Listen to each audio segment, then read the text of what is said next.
driver told me he might be going to the Borgata on He's Saturday. coming, he said, yeah. He wants to come. Oh, he's going to hang with you. Well, if his son can watch his dog, he's got a new dog. So, right.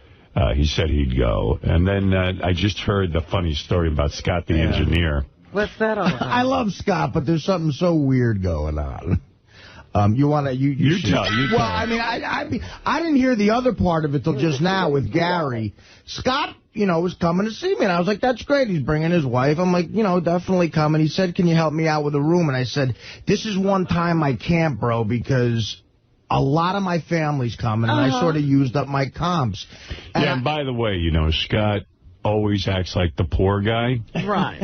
And, it is really known around. Never, ever asked you for a room. Oh, okay. You know what? Maybe I had that wrong. Never, ever did I ask you to help me out with a room. That's the truth. Well, wait.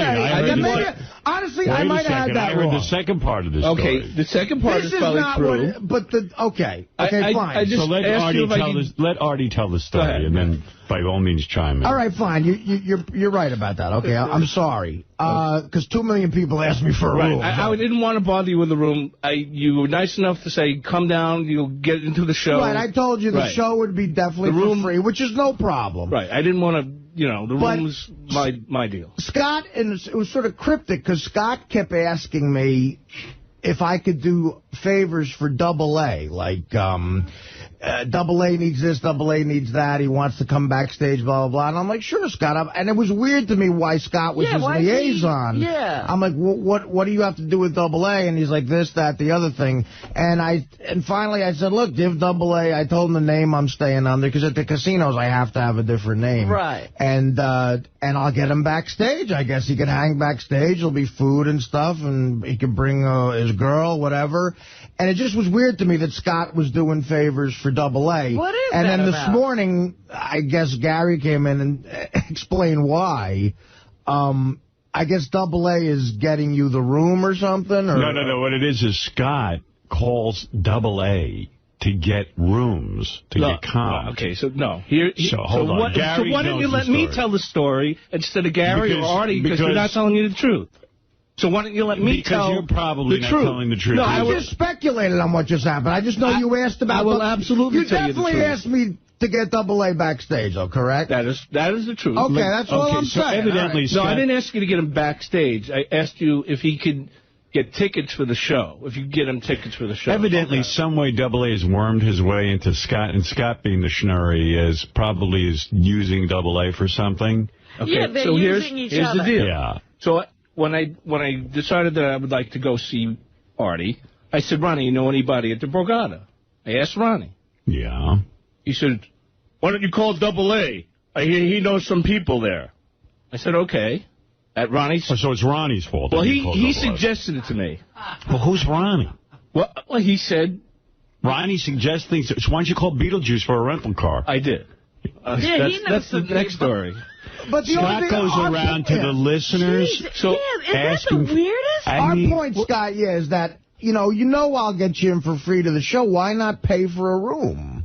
He's not paying for anything. Because I don't have any money. No, the Borgata is a very nice hotel, very expensive, and I didn't want to pay that rate. I would have gone somewhere else, but Ronnie said, why don't you call AA? See, I thought he had... So when you call AA, now it becomes Artie's burden, because in order for you, because he's going to somehow finagle a free room for you, and I love that AA has got more clout than you do. I think at the Borgata he does have pull for some reason. and I love that, like, once you make your deal with AA, because Ronnie told you to, now it becomes every minute asking Artie for favors for AA. You become AA's pimp. It's amazing that AA is able to get to you. Do you understand? I totally understand. Yeah, I mean, you're right. You're right about that. You're so desperate. I'm not desperate. I mean, no. You actually made the call to AA. I did. Yeah, and like Gary said, how do you make that call? AA, I need you. And then, of course, AA goes... Why are you getting on my case for this? Why? Because it becomes our burden, all the favors you have to do. Artie's giving his entire show away. Yeah. So now it becomes Artie's problem. And he's got to entertain AA. That's why I'm getting on your case. Now, do you understand?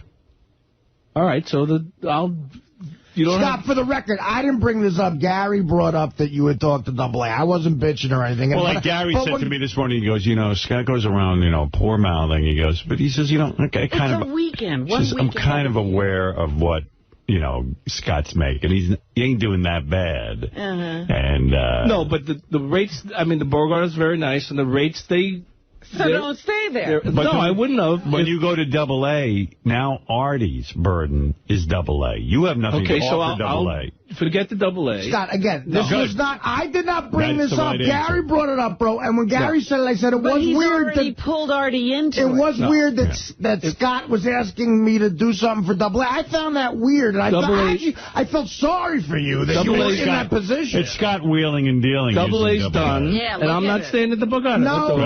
No, that's fine. I'll go somewhere else. I could find a room. Oh, now he's going, Wack. Yeah, wow. No. It's a bird. Now you're going to make him feel bad. Don't do anything for me. I'll stay somewhere Not at all. It's not a burden. No. Gary the retard knows a guy at IHOP. You can get a connection there. If you ever want, like, pancake. Hey, Gary, where are you? I wasn't looking for a freebie. Yeah, Gary, come in and wrap this around. You weren't looking for help with a room? Help with getting a room. I thought he knew someone. Call anybody to get a room. Reservation. I thought he knew someone there that could get me a discounted rate. I was willing to pay. So you were looking for something. I wasn't looking for a freebie, but sure you were. You were looking for a discounted rate. Since you didn't even get a free room, this is horrible that Artie now owes Double A. He owes nothing because I'm not going to. Gary? Oh, listen, all I know is like 5 people came to my office. People come to my office all the time. It's like, did you know this one's up to that? So like 5 people came to my office yesterday to tell me the Double A story. So I don't know much more about it, except people said they heard that Scott called Double A was trying to get a free room. That's all I heard. Boy, I wouldn't want to make that call. Hello, Double A. Hello, Double A. I really felt bad for you. For me, you don't feel bad. No. I mean that you're indebted to Double A. He's calling from inside Howard Stern Central. You don't have to let him into the show. He'll be in. He's getting in. No. Scott, he's getting in. I did not bring any of this up. It's fine. He's getting in. No, I understand. Everything will be cool. I totally understand. Howard and Robin do have a point, but I committed to this, and he's getting in. Everything's fine. Nothing's different. We're all going to have a good time. No, it sounds that way. The thing that I'm worried about is I'm going to get there, and they're going to go, who's Double A and who are you? And you don't have a room. Scott, that's what's going to happen. So. That's why you make sure you have a room.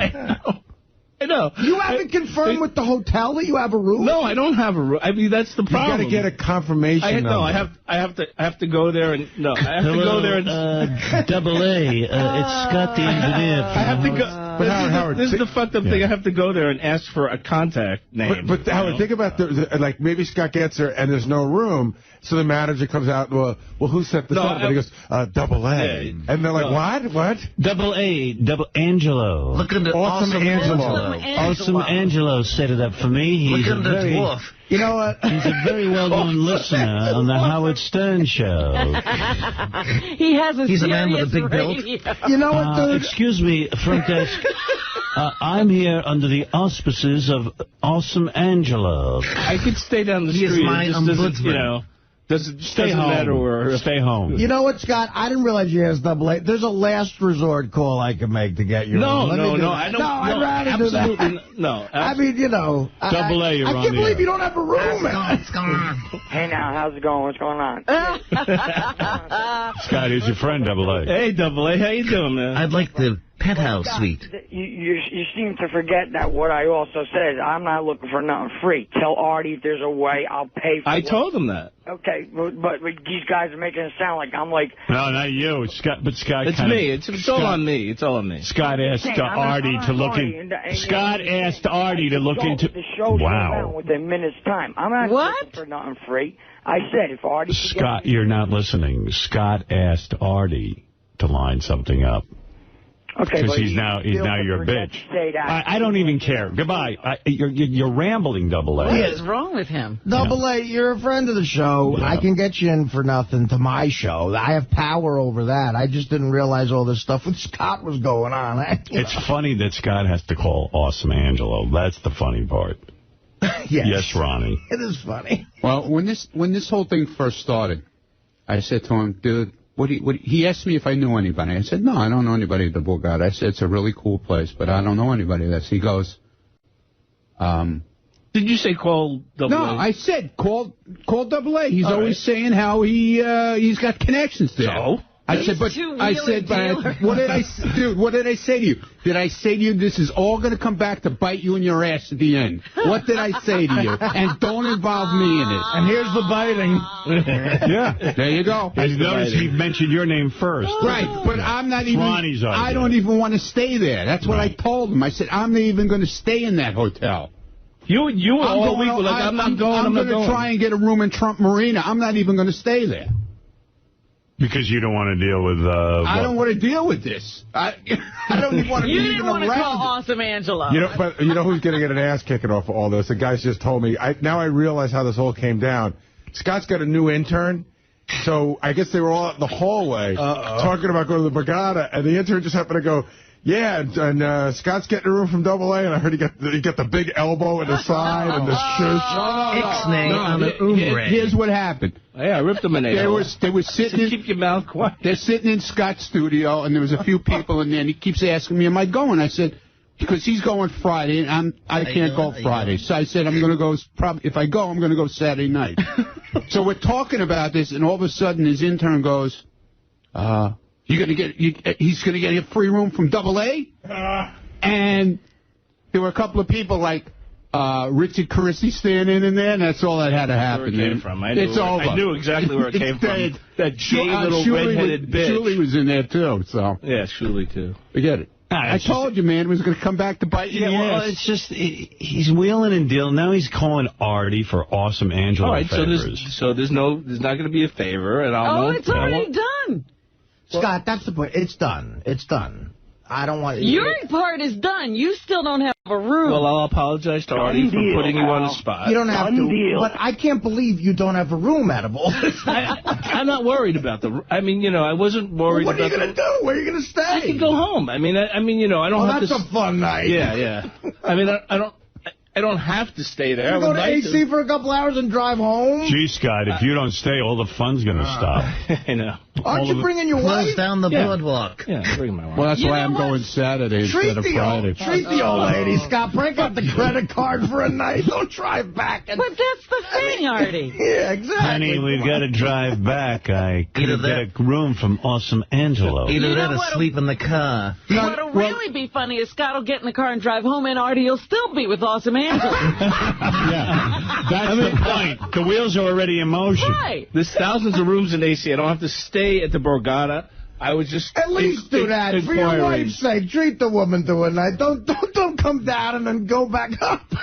Sorry, honey. I should have called Joey Boots. He's much more discreet. You have another cup of coffee. I need someone to talk to on the ride home. To see me yell out dick jokes you've heard a million times. Yeah, Joey said he could get your room in Motel 6 on Route 9. It's not only to see you. I mean, obviously, we're there to see you. I know, but I mean, don't you have is chivalry dead here? And you're taking your wife to Atlantic City? Break out the visa. No.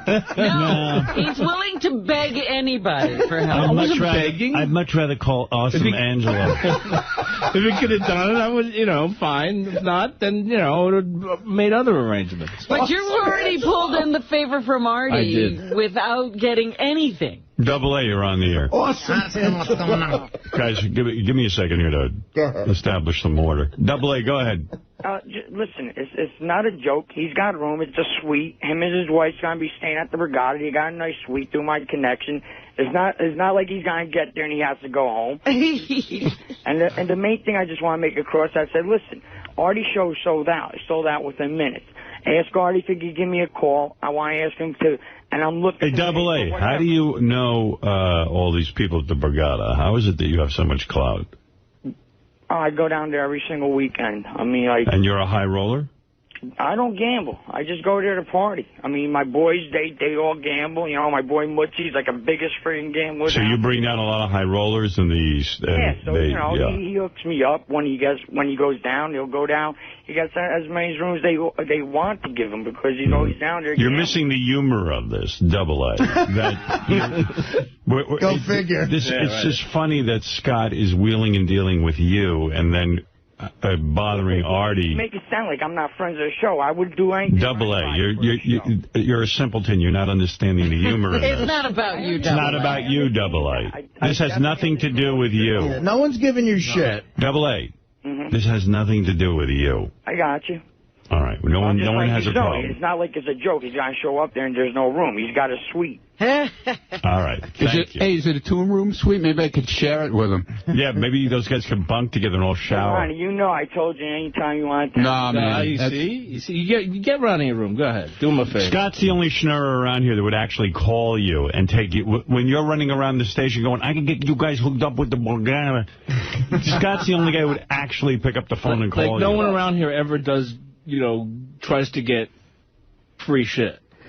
Oh, my God. Who does? He's missing the point, too. Yeah. I know it's a listener. So am I dealing with a listener? No, not at all. That's not the problem. I don't have disdain for the listeners. What I have disdain for is me trying to get a free something? No. What I have that, and also that you're involving Artie in your attempt to get something free. It's not you doing anything. You didn't do anyone a favor. Now you're going to schnur off Artie some more in order to schnur off Double A. I apologize to Artie. You don't even comprehend what I'm saying. No, I do. You don't even understand the humor of Scott the Engineer. I apologize to him. I realize what you're saying. Artie, Double A is now getting me a room, so would you be responsible for making sure Double A has VIP backseat seats to your show? Oh, and by the way, Crackhead Bob is getting me some catering, so if you could put him at the table front and center. Now do you understand, or is it impossible? I understand. Yeah, all right. How would you and the beautiful Bethel be going this weekend? Absolutely not, because we do have plans with my daughter, so we are very busy. Okay. But I would love to go. Believe me. Double A would get you a room. Yeah, you can get your room. If you could get me a room, I'd appreciate it. Artie, do you think you could help Double A out with a free meal? I could do it, yeah. If he gets me a room? Bro, you know anything for the guys for the show, anything. Thank you, Double A. Hey, now, have a great day. Artie, you kicked ass last night, man. Good Thanks, job. Double A. Thanks, Double A. Hey. Scott, I love you, but this actually is the one gig where 2 million people called me that I went to high school with, like friends, family, and no problem, but an extra Double A thing is like, it was a little bit of an issue. I'm like, all right, that's something else I got to think about, Yeah. Do you understand? Thanks, Scott, for attending my show. The guy who has to worry about getting up on stage in Atlantic City is busy worrying about Double A now. You're right. Artie, could you validate my parking? Artie, I'm this close to getting comped a room. Now, here's what I need. Just forget about it. Scott, forget about it. It's done. He's in. Double A's coming to the show. So you've already gotten your room. Get a suite. He's coming. It's all done. Taken care of. Yeah. Now you're going to tell me to untake care of it. It's another phone call. Artie's handling it. Don't worry, Scott. Okay. You're missing the point, too, that Artie already called Double A. Right. No, he didn't call Double A. No, he's on the list. I called my agent. He's on the list. He's getting in. I wouldn't let Artie call Double A. That was not happening. Call Double A. Everything is arranged. Or I wouldn't let Double A call Artie. I wouldn't. Well, didn't Artie just I had say High-Pitch Eric do it. He gave Double A the name he's staying under? Yeah, you're right. Well, He told me. Yeah, I said, tell him to call. Well, that's what had to happen for me to confirm the room. I said, well, I don't want to make an extra phone call, so tell him to call me. And whatever. Artie, in one of the jokes, could you mention the name John the Stutterer? What is John doing for you? In order for me to have a nice weekend with my wife, you're going to need to do a lot of things and jump through a lot of hoops. It's no problem. Double A will just be standing next to my Aunt Millie. Right. That'll be fun. And just explain that. Artie, I think I have my entire weekend arranged now. It's almost like spinning a bunch of plates. I've got to keep everything up in the air. You see, Double A is getting me the room, but I'll need you to get tickets for the backseat show. Now, wait, he's getting me a room tonight. Tomorrow night, could you get one for me for Saturday now? Sure. Well, that's exactly what you're doing. You're laughing. That was a joke. A joke? I understand. That's what you're doing. You're involving him in your Michigan. And I apologize. I warned you, man. You didn't listen to me. He's going to come back to bite you in your Mr. Right ass. over there. Well, he's right. You got to listen to him. Take care of yourself. Okay. But even though, again, I think Howard and Robin are right here. I did not bring this up. This wasn't me. I didn't. No. I know it was. I know who it was. I'm just laughing because I know who it was. Artie's got a special special name at the Borgata so people don't bother him, and Scott's giving it to everybody. Artie, what did you tell me is really creepy about AA? You talk about the chain. Oh, forget it. First of all, you know, it was nice. The Wack Pack showed up at Letterman last night, and they were very supportive and nice. But AA gave me his business card, and Robin might not know this. His business card is a picture of him and Howard in the old studio. It's like a big, picture of them on one side of the card and then on the back. And he hands them out to me, and I know he gives them to everybody he meets, and it's just creepy because Howard has a look on his face like he doesn't want to be in the picture. Right, he's been mugged. I have a whole stack of them, man. Right, exactly. Stack of them, my God. And I know how you I was nice enough to pose for a picture. You don't love taking pictures. Right, you're so careful about your image and, what pictures you put out there. I mean, it's insane.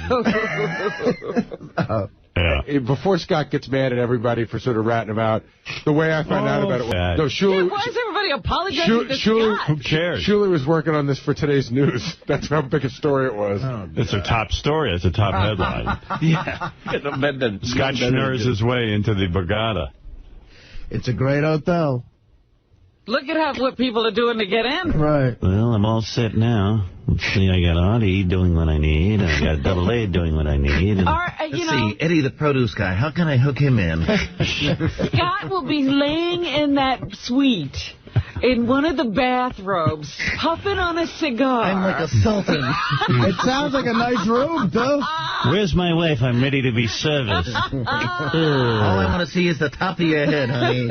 Honey, look what I've lined Look up. what I've done for you. I'm the king of the boardwalk. I want you to take an extra long bath, because look at this room. Get ready for your man. Load up on soap. Scott, I had a room and the AA got us the room. No, I don't know what you're referring to, honey. This is all me and my negotiation ability. The Borgata heard that I was coming, and they immediately comped me a room. Watch out for the red carpet. Scott, why would they comp you a room?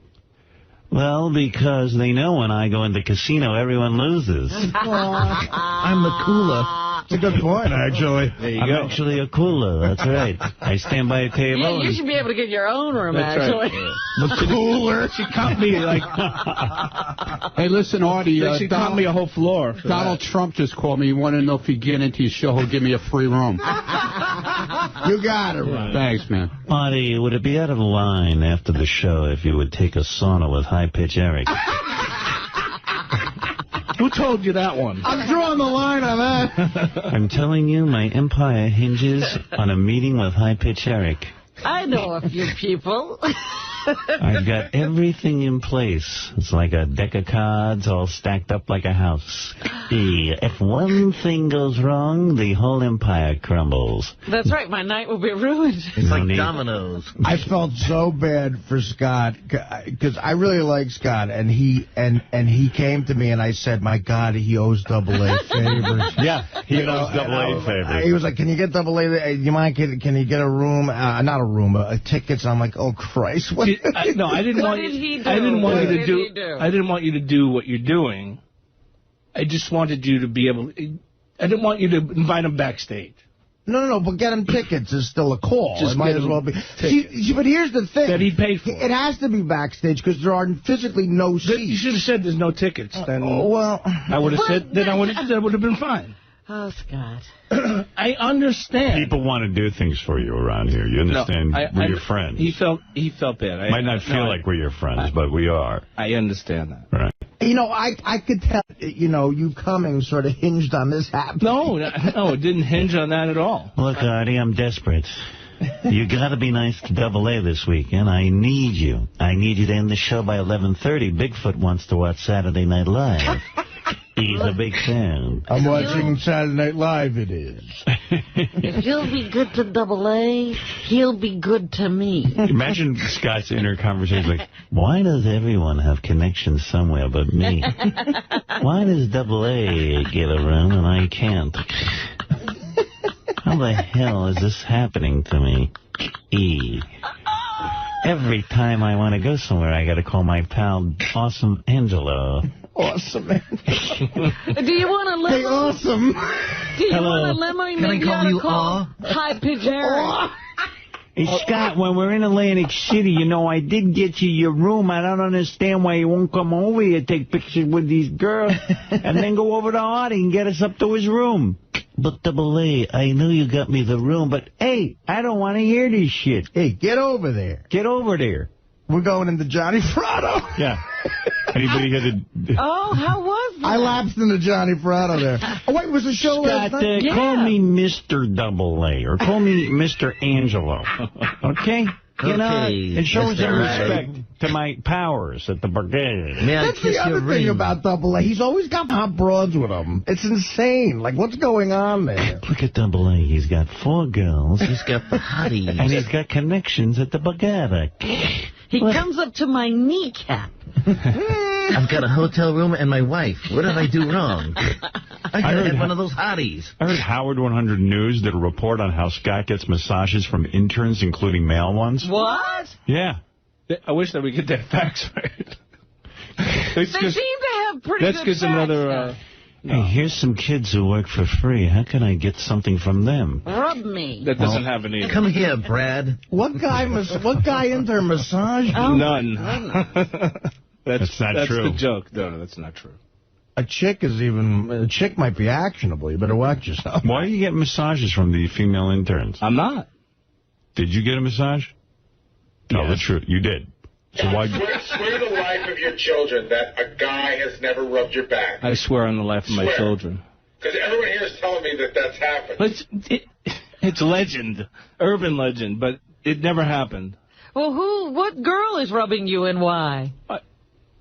Well, they're in love with me, so they want to touch me naturally. I make a bald, sweaty Brad Pitt. Which I never asked for massages from any female interns. I look like the president of Iraq. The Sultan of I Brunei. look like Celine Dion's husband. I don't know if you know this, ladies, but I'm a president of an entire country. People in the Middle East worship me. Yeah, you got a massage from an intern, huh? No, it wasn't a massage. It was more like a 10-second shoulder rub. Can't believe I'm being touched.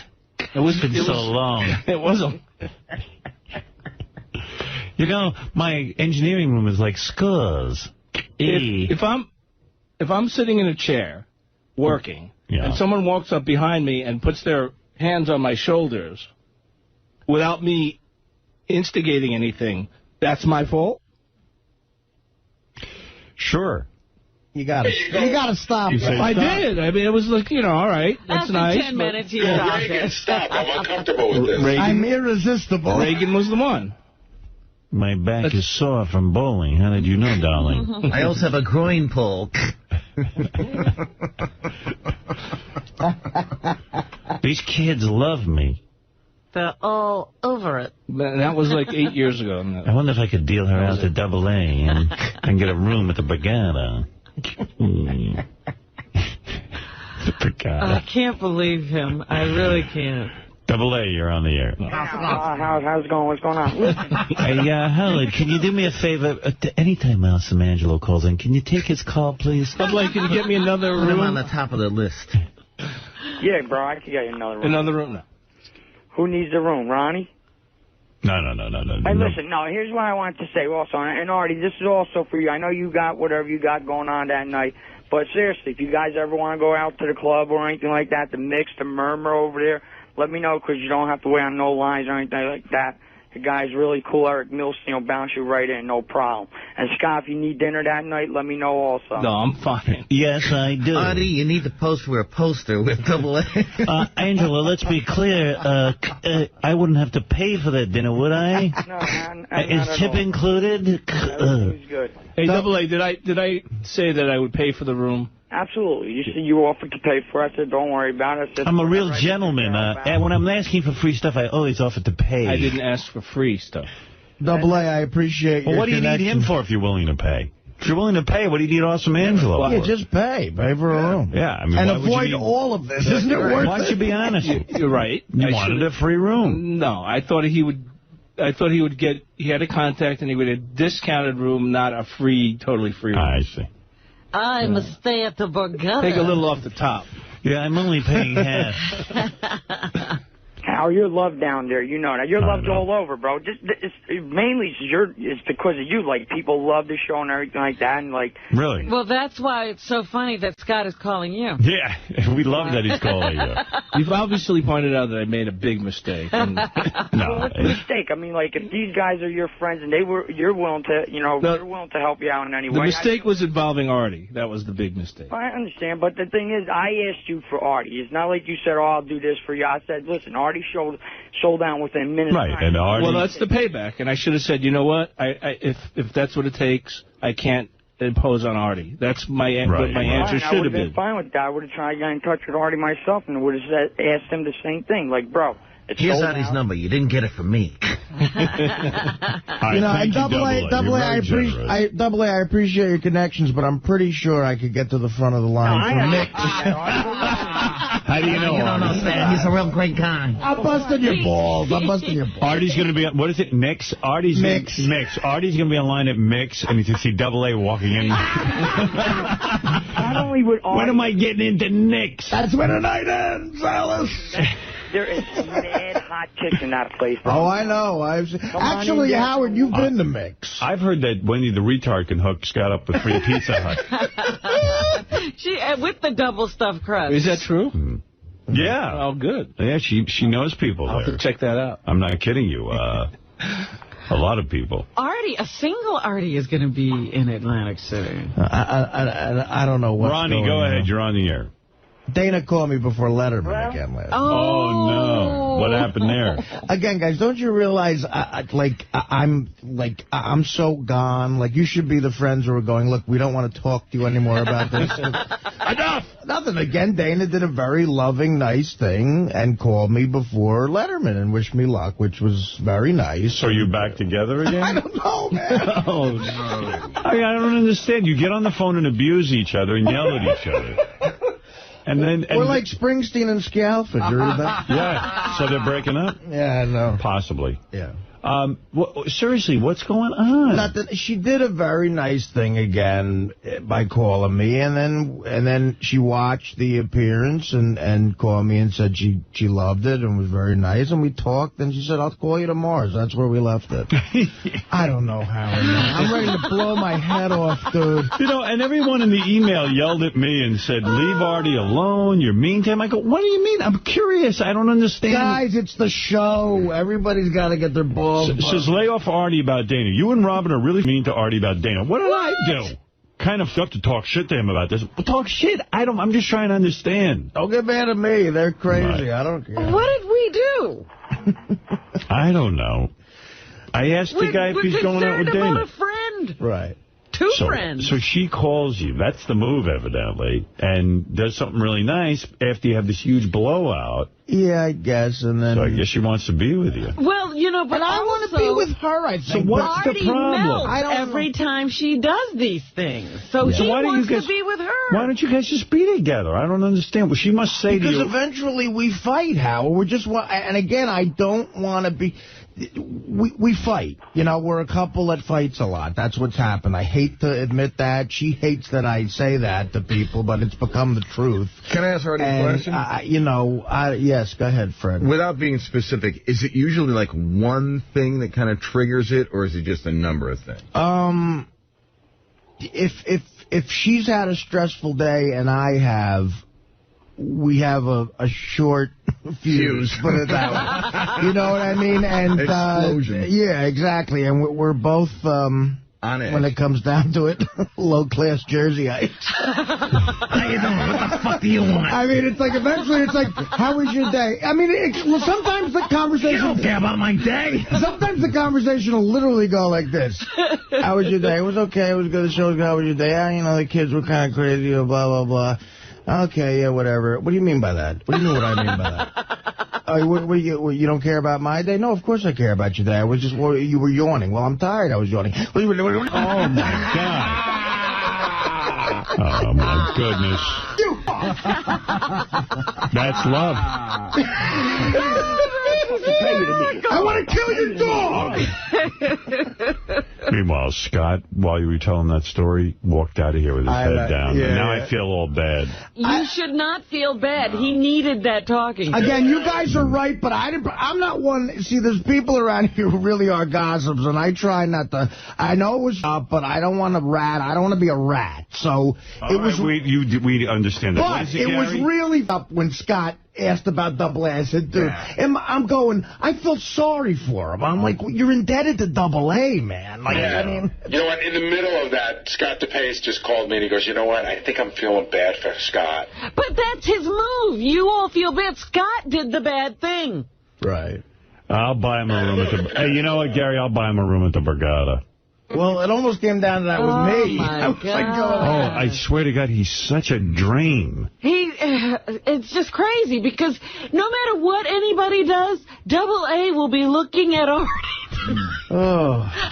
Artie had great show. Or Great show. I night. got killed on those lines there. Well, you buying him a room? I don't know. What about me now? Why do I have to pay for a room? You're doing fine. Ron, really? I mean, Ron, I'll buy you a room. I'll buy you a room. No. You don't even like me. I don't want you to buy me a room. Shut up. Get out. With that. It's not right. You're doing shtick. It's not right. Get out. No, it's not right. I hope you're not serious because I'll hit you over the head with a hammer. God. You don't have to buy me no room. I'll get you a room, okay? No, that's you all don't right. have to go to AA. I don't know what you make a year, but you can't afford $400. $400 for a night at a... Is that going to break you? No, it's not going to break me. It's not going to break me at all. Isn't it worth not going through this, though? Obviously. Ronnie, you're on the air. No, I needed some airtime. I haven't been on in a while. Howard? Yeah. Hi. Listen, AA's only using your contacts over there, indirectly or directly, to get all this free stuff. Because if he's not gambling, he doesn't get anything. I mean, I know for a fact that you could be losing thousands upon thousands. You won't get even a room on the weekend. This goes out forever. Right. You don't even get... It is odd, isn't it? Well, you'd have to be losing big money, and I'm talking big six figures into the millions. Yeah, AA. Ronnie says what's with that business card? Can you lose the business card with my picture on it? He's had that for years. Oh, you know how many hotties call me on that business card alone? That's my trademark.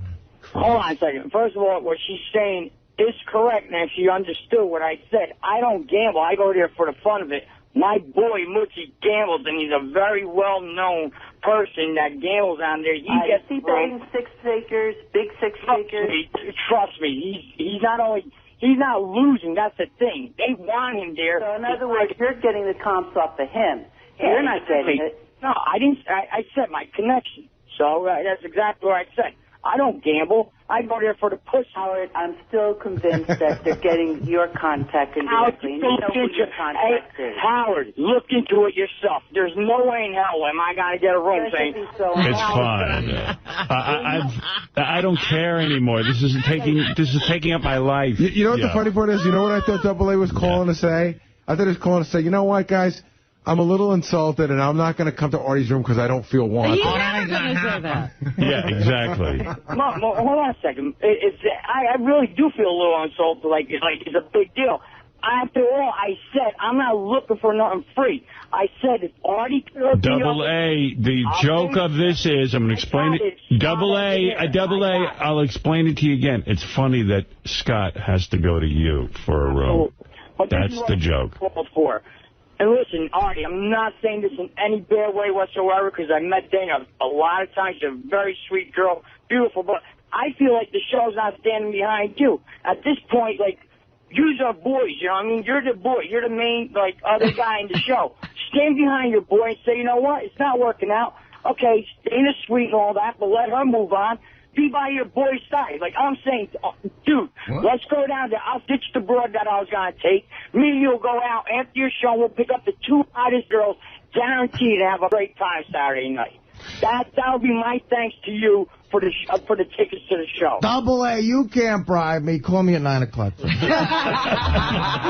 AA, thank you. Listen to this guy. He's got girls. He's going to take you out and get laid. He showed up. Anything you want. He showed up to a gig I did at this club, the Stress Factory in Central Jersey a couple years ago with two 10s, really? A blonde and a brunette. Both Really? with him. Yeah, I swear to God. How do you do that, Double A? 2 different nights, if you remember. I brought another pair of 2 girls at St. You're right. He's right. Yeah. How does he do it? I don't know, man. Double A, are they whores? I mean, that's my theory. But listen to me. No, they're not whores. Here's the thing.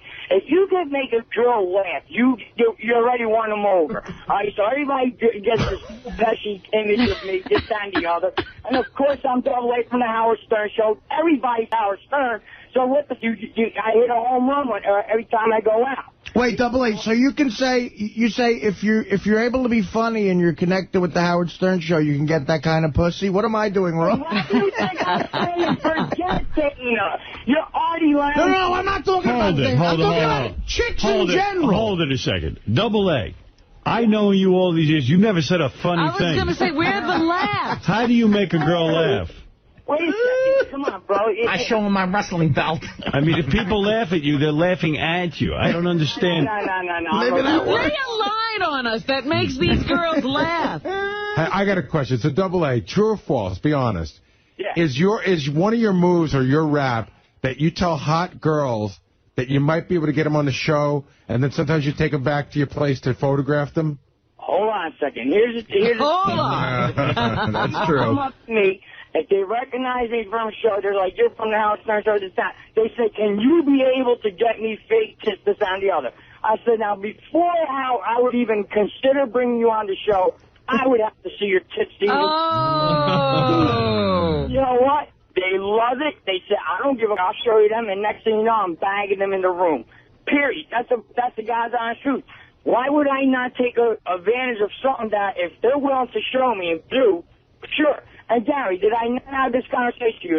If I have a hot chick and if I think like she's definitely like worth bringing onto the show to get evaluated for whether set of tits or Playboy, did you not say, yeah, you're right, I would allow that to happen? So, No, what I said is if you have a girl and you want to submit it to me, I would let you. I never said, well, yeah, try, bang her in the name of the show, but I don't. It's true for anyone. I don't use the name of the show. They love the show and we chill. It's not like, oh, that's the first thing I say. But wait a second. When you hand a girl a card and there's a picture of you and Howard on it, isn't that sort of... How dumb are these girls? How many people walk around with a picture of me on their card? Plus, listen, if a girl's going to show Double A their tits to get on the show, it's really the girl's fault. You know, what I mean? Double A, a couple of years ago... Well, all of this has nothing to do with us, number one. Exactly. Double A, a couple of years ago at Christmas time, you came by the studio in the morning and you handed me a picture of a smoking hot chick naked on a couch.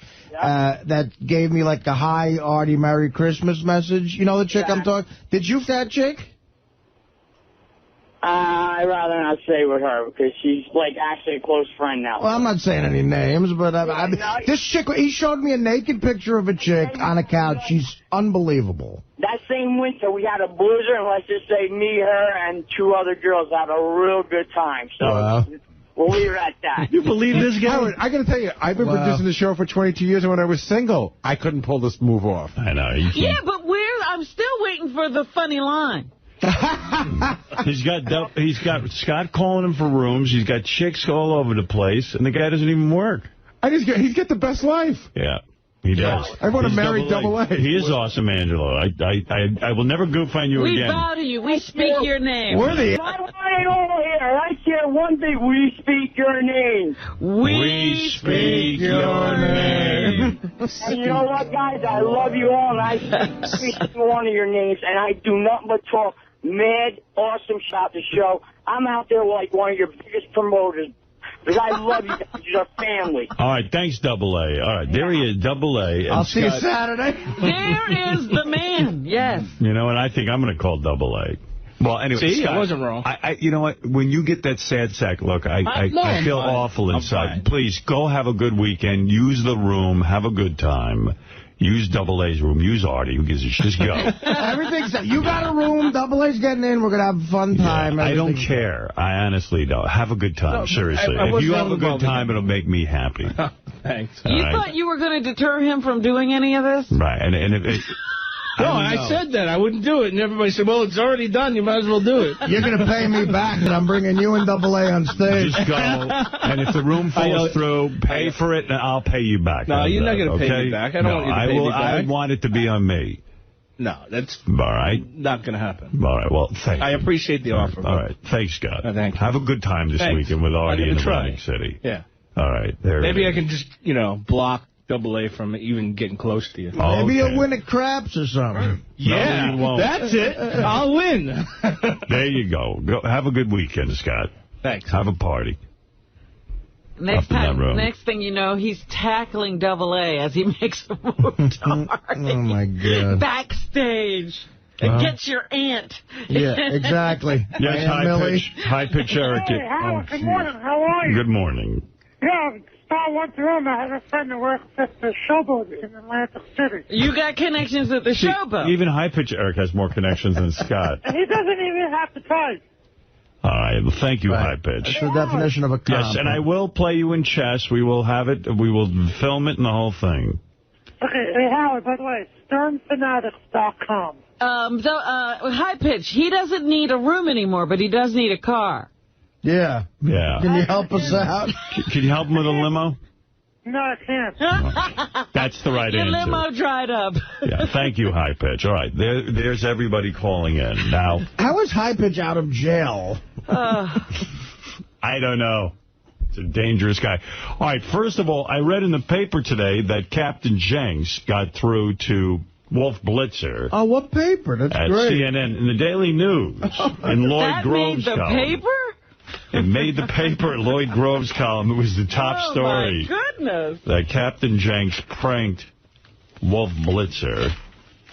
I can read it to you, or we can just listen to the call. How's that? Let's listen to the call. All right. Here he is, Captain Jenks. Now more on the John Mark Carr, the self-confessed killer of JonBenet Ramsey. At last word, Carr still remains in a jail in Los Angeles, waiting to be extradited to Colorado to face charges of the 1996 death of JonBenet Ramsey. A woman says Carr discussed the Ramsey case with her back in 2001, is speaking out today. And as we reported yesterday, Wendy Hutchins says she recorded phone calls, kept email from Carr detailing his alleged connections to the Ramsey family. Wendy Hutchins is joining us on the phone right now. Wendy, thanks very much for doing this. Tell our viewers how you got involved with John Mark Carr.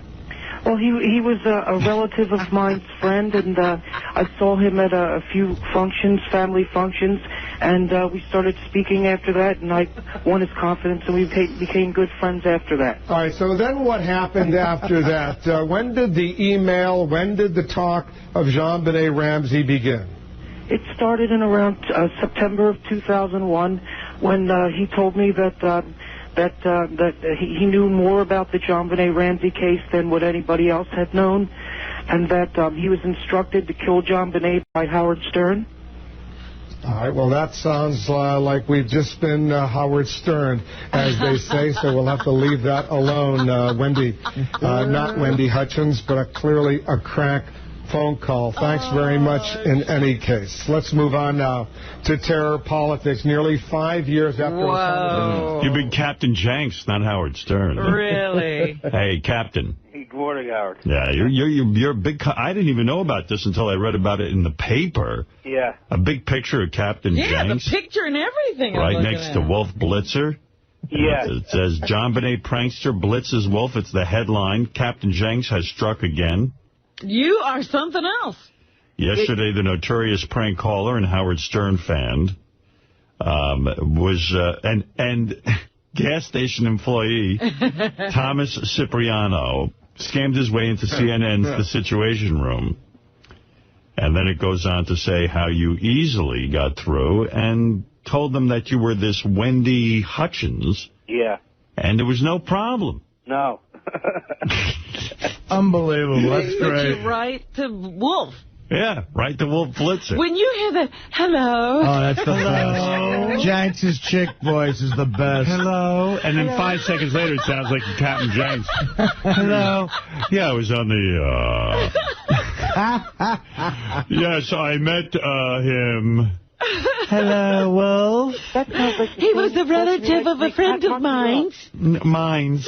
He was a friend of mine. Oh, that's classic. You know, the funny thing about this call, Howard, is when I started doing the call preparing for it like around 2:30, 3 o'clock in the afternoon yesterday. Right. And I was just planning on getting on right away. It didn't matter to me when I got on. Obviously, it would have been better to get on with Wolf Blitzer because that's a very popular program on CNN. Right. And they told me, well, we can't put you on right now because we really don't like the anchor that's on the desk right now, so we'll book you at 4 o'clock. Oh, that's great. They told you that. Yeah. I'm like, you got to be kidding me. You have no trust in your anchor? Hey, do you know anyone at 7-Eleven? Can you hook up Scott the engineer with a free hot dog? A Slurpee. He needs a Slurpee on his way to Atlantic City. Jenks, that's a great phone call. Thank you. Thanks. Hey, Howard, I got an appearance I'm doing this. Go ahead. Give it a plug. Yeah, it's September 1st at the Crazy Horse 2 in Philadelphia. You can go see Captain Jenks. He comes up, he entertains, he plays phone calls. Oh, yeah, you'll be getting a call from Scott the engineer. Yeah, he wants to be comped for that event. All right, thank you. Thanks, All right. God, $400, you could have avoided all this. And he wants to take his wife out for a weekend. He's not going to spring for a thing. Really, that is disgusting. That's right. Jealous much, Robin? Oh, that's so ridiculous. You know, you're lucky you have your boat and your house. And your cars. And your cars, and Howard buys you things, but nobody even calls me. I'm on my own. My father died, I heard nothing. I'm alone. Not one of you contacted us. Ew. I'm a huge slob, but even as a cab driver, I wouldn't have driven to Atlantic City with the chicken and home the same night. What we plan to do is we're going to leave our house around 6 o'clock. Artie's show is at 8. After the show, we'll gamble for an hour, and then I'll drive my wife home for 2.5 hours. By the way, honey, you're not drinking. You have a designated driver. Maybe we'll take that bus to get the roll of quarters. Yeah. I figured it out. It would actually be 5.5 hours in the car, and only 3 hours at actual Atlantic City. 5.5 hours in that smoke-filled bowling car. I explained to my wife that we'd only be in the car for 5 hours and in Atlantic City for 3. And at night, there's not a lot of traffic, so we should make up time. Yeah, and you know what? People mistake my bald head for a police dome, and they let us drive extra fast. Which rest stop is your favorite? We can't gamble or eat. Scott, I have to pee. Honey, if we stop at the rest stop, we won't get there in time for Artie's show. Can't you wait until the next rest stop, 25 miles?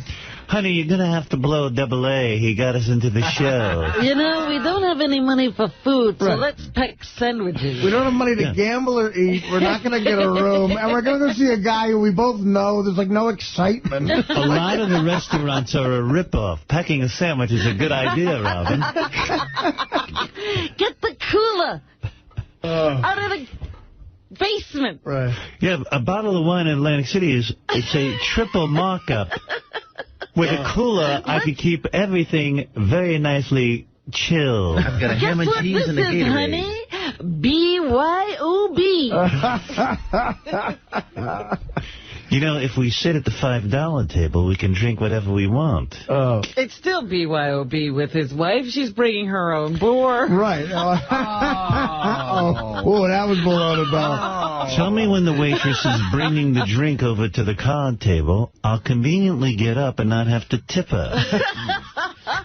One of the saddest sights is seeing one of our Las Vegas trips, right before he had to go to the airport, Scott playing the slots, trying to win money. Like, the staring at the slot, the press. Angry. Yeah, angry.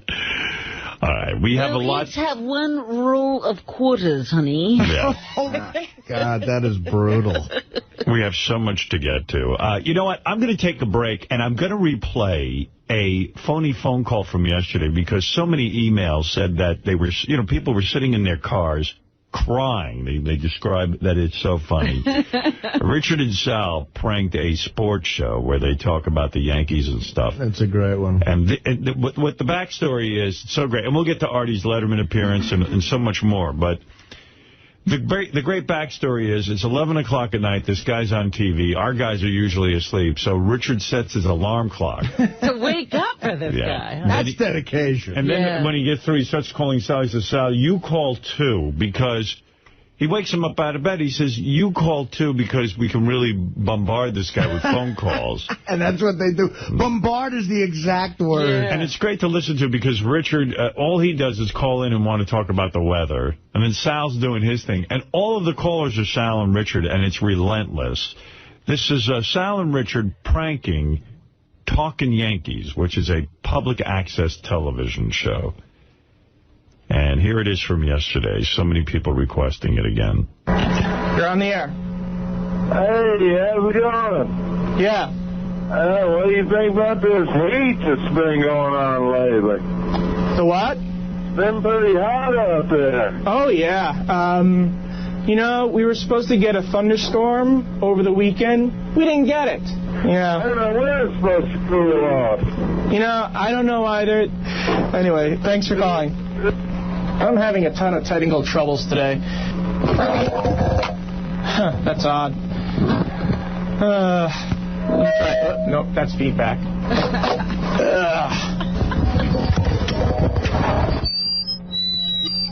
God, no, that's not going to work either. Oh, well, for crying out loud. Well, okay, we have a kind. You're on the air. Hey, how's it going? Okay, what do you want to talk about now?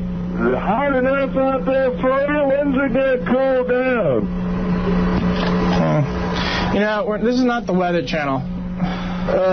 Let's see if I get some real calls. You're on the air. Hey, how are you, man? I'm fine. I'll tell you one thing, man. Good show. I'll never forget the first time I was at my a Yankee game. Yeah. It was a long time ago. I went with my father, and I sucked his cock, and it was fantastic. It was really great. I'm pretty sure you loved it. I'm pretty sure you really loved it. I mean, you must have slurped it up all the... You know what? I think we just had a bun cake call. Certain people will get that reference. I don't know what's going on with the... there it goes. You're on the air. Drop your pants, sailor up. You know, why would you... That has to be the stupidest... you're on the air. We're only going to get some rain. That's good. Okay. You know, I really hate this... what's it called? I wish the speakerphone was working. You're on the air. Have you ever had a whippable bat shoved up your ass? I don't like listening to other people's fantasies. You're on the air. Yeah, you got a question about Baltimore? Yeah, go ahead. You think they're going to get rain down there anytime soon? You know, I wonder if this person knows that he really sounds stupid. It's not me. Oh, he knows. Let's get a call. Hello, you're on the air. Pretty cloudy. It is now 11:23, August 7th. I think we should mark the time and the date that we found out who the stupidest person on earth is. You're on the air. Hi, the great thing about ball is shoving them up your ass while licking a man's. I really wouldn't know this. You're on the air. Pretty damn humid. Oh, well, I'm tired of... This isn't the Weather Channel. That's on channel, 56? You're on the air. What about that barometric pressure, man? It's pretty high this morning. Shut up. Let's see what they have to call. You're on the air. Hey, what's up, bro? Yeah, what's up? Man, you nutty cracker. What the... You know, there's nothing sadder than a white guy pretending to be black to call someone else a cracker. You're on the air. Hey, cracker, I'm going to bend you... Oh, brother. I have no idea what some of these people are talking about. You're on the air. You pussy, I'm going to lick your balls and sniff you. Some people have weird fantasies. You know what? If there's anybody there with time in their hands who wants to be a call screener, can't pay you, but I don't know, maybe you can be on the air a couple of times. You're on the air. Yeah, I don't know. Red Sox fan. Okay, cool. What's up? I was wondering, how's that heat down there in New York? It's been pretty cool out there. Stop! It's not working. It ain't working. It is. It's driving me nuts. That's what works. Oh, that's so funny. That is crazy. What's a bun cake call? He's talking about, you know, if you shoot your load Like, have you seen the icing on a bundt cake? A bundt cake is a special shape of a cake, and the drizzle of the icing on the bundt cake.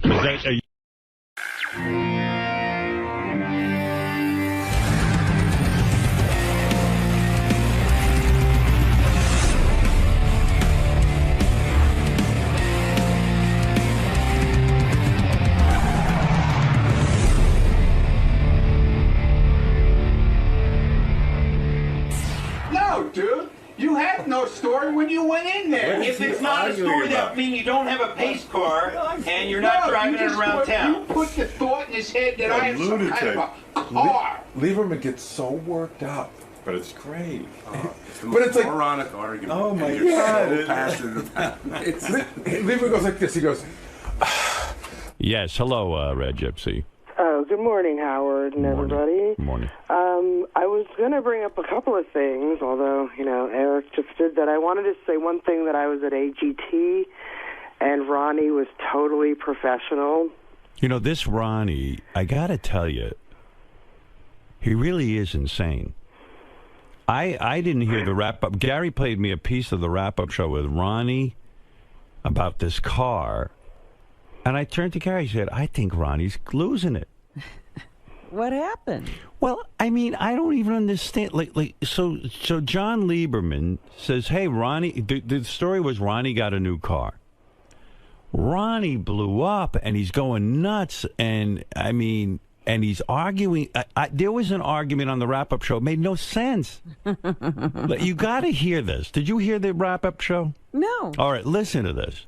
The story was you have a pace car that you're driving around town. What I had. That was the problem. That was the story, and that's what I went on the air with. I didn't have all the details. You came to me, John. You came to me and said, I heard you got a new car. And you didn't say anything about pace car, schmace car. You said, I heard you were fishing. Why does Ronnie care if someone says he got a new car? I don't even... So what if he's fishing? He has an objection to this whole thing. And that's what we do. In other words, that's how you get paid. The way we make money is that John Lieberman is part of the Howard Stern show. Why, you are losing your marbles. Why would you be upset about the guy saying you have a new car? Who cares?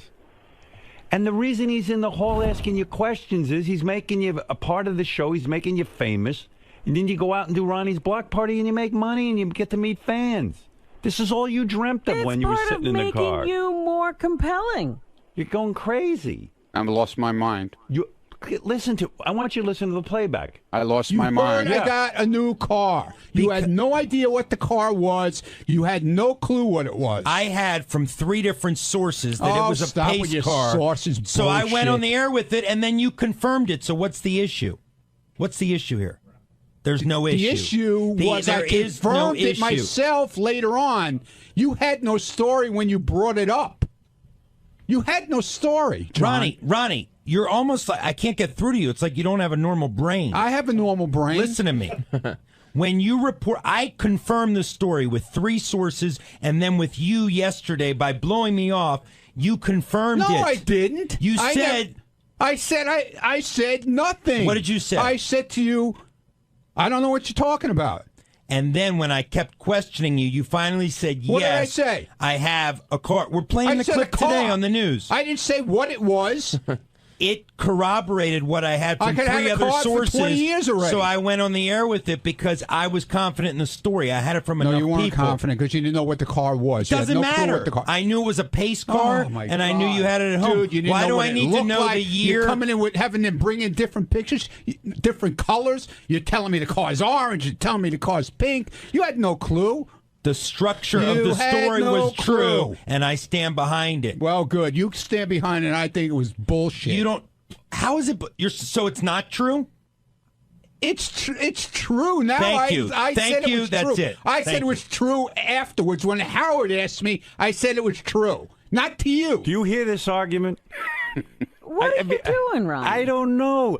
And I was going to say to him yesterday, you got to calm down. You get upset about everything lately. And then he starts attacking me. He says, Howard likes his electronic devices. Yeah, I do. And if they ask me if I got a new one, I'll tell them. I don't listen. If John there's a Lieberman, difference between walking around and you got a new phone, right? And there's a difference between driving around in a car that stands out a lot, and I don't need people knowing it's me. That's all. I don't need people bothering me. You got a car that people will look at, and now you don't want them to know it's you? To see it. Yeah, they'll see it, but they don't have to know it's me. They don't have to know it's me. Why buy a car that draws that much attention? Oh, here he is. I don't want to deal with him. There's John Lieberman. I don't want to have to deal with him now. You don't? Why don't you? I can't stand him. Why? I can't stand the man. But Ronnie, he's part of the show. He's doing his job. He's a shit reporter. Is this on right? Yeah. You don't even know how to put a microphone on. It's on backwards, you idiot. Oh, dear. This is a different one than I normally use, Ronnie. Oh, boo-hoo. It's different than they normally use. You have become such... You're an ignoramus. You don't know what you're speaking about. You came up to me in the hall about 5 minutes ago. You say, I know who your sauce is. I know who your sauce is. It's a source. Yeah. I said sauce. You didn't ask Richie Wilson. Oh, ask Richie Wilson. What is the story with this car? Play what I did to him yesterday, how I made him blow up. What do you Play mean? that. What is that? This is it, no? When I said he was a shit reporter, how he went ballistic. Well, here, I mean, I'm in the middle of the Ronnie argument. So what's the issue? You're confirming my story. No, dude. You had no story when you went in there. If it's not a story, that would mean you don't have a pace car and you're not driving it around town. You put the thought in his head that I have some kind of a car. I don't know. I don't know which part you're talking about. Right towards the end. I think that's all I have. They give me clips. Oh, he went crazy. I did not go crazy. What I was saying to you, Ronnie, they were falling out of his head, dude. I was making... Listen, let me explain this to Ronnie. The reason we hired him... I don't care. ...is because... I don't care why you hired him. Yeah, but you're working I don't here. like him. Yeah, you don't have to like me. I don't like you. You don't have to like me, but you can politely say no comment...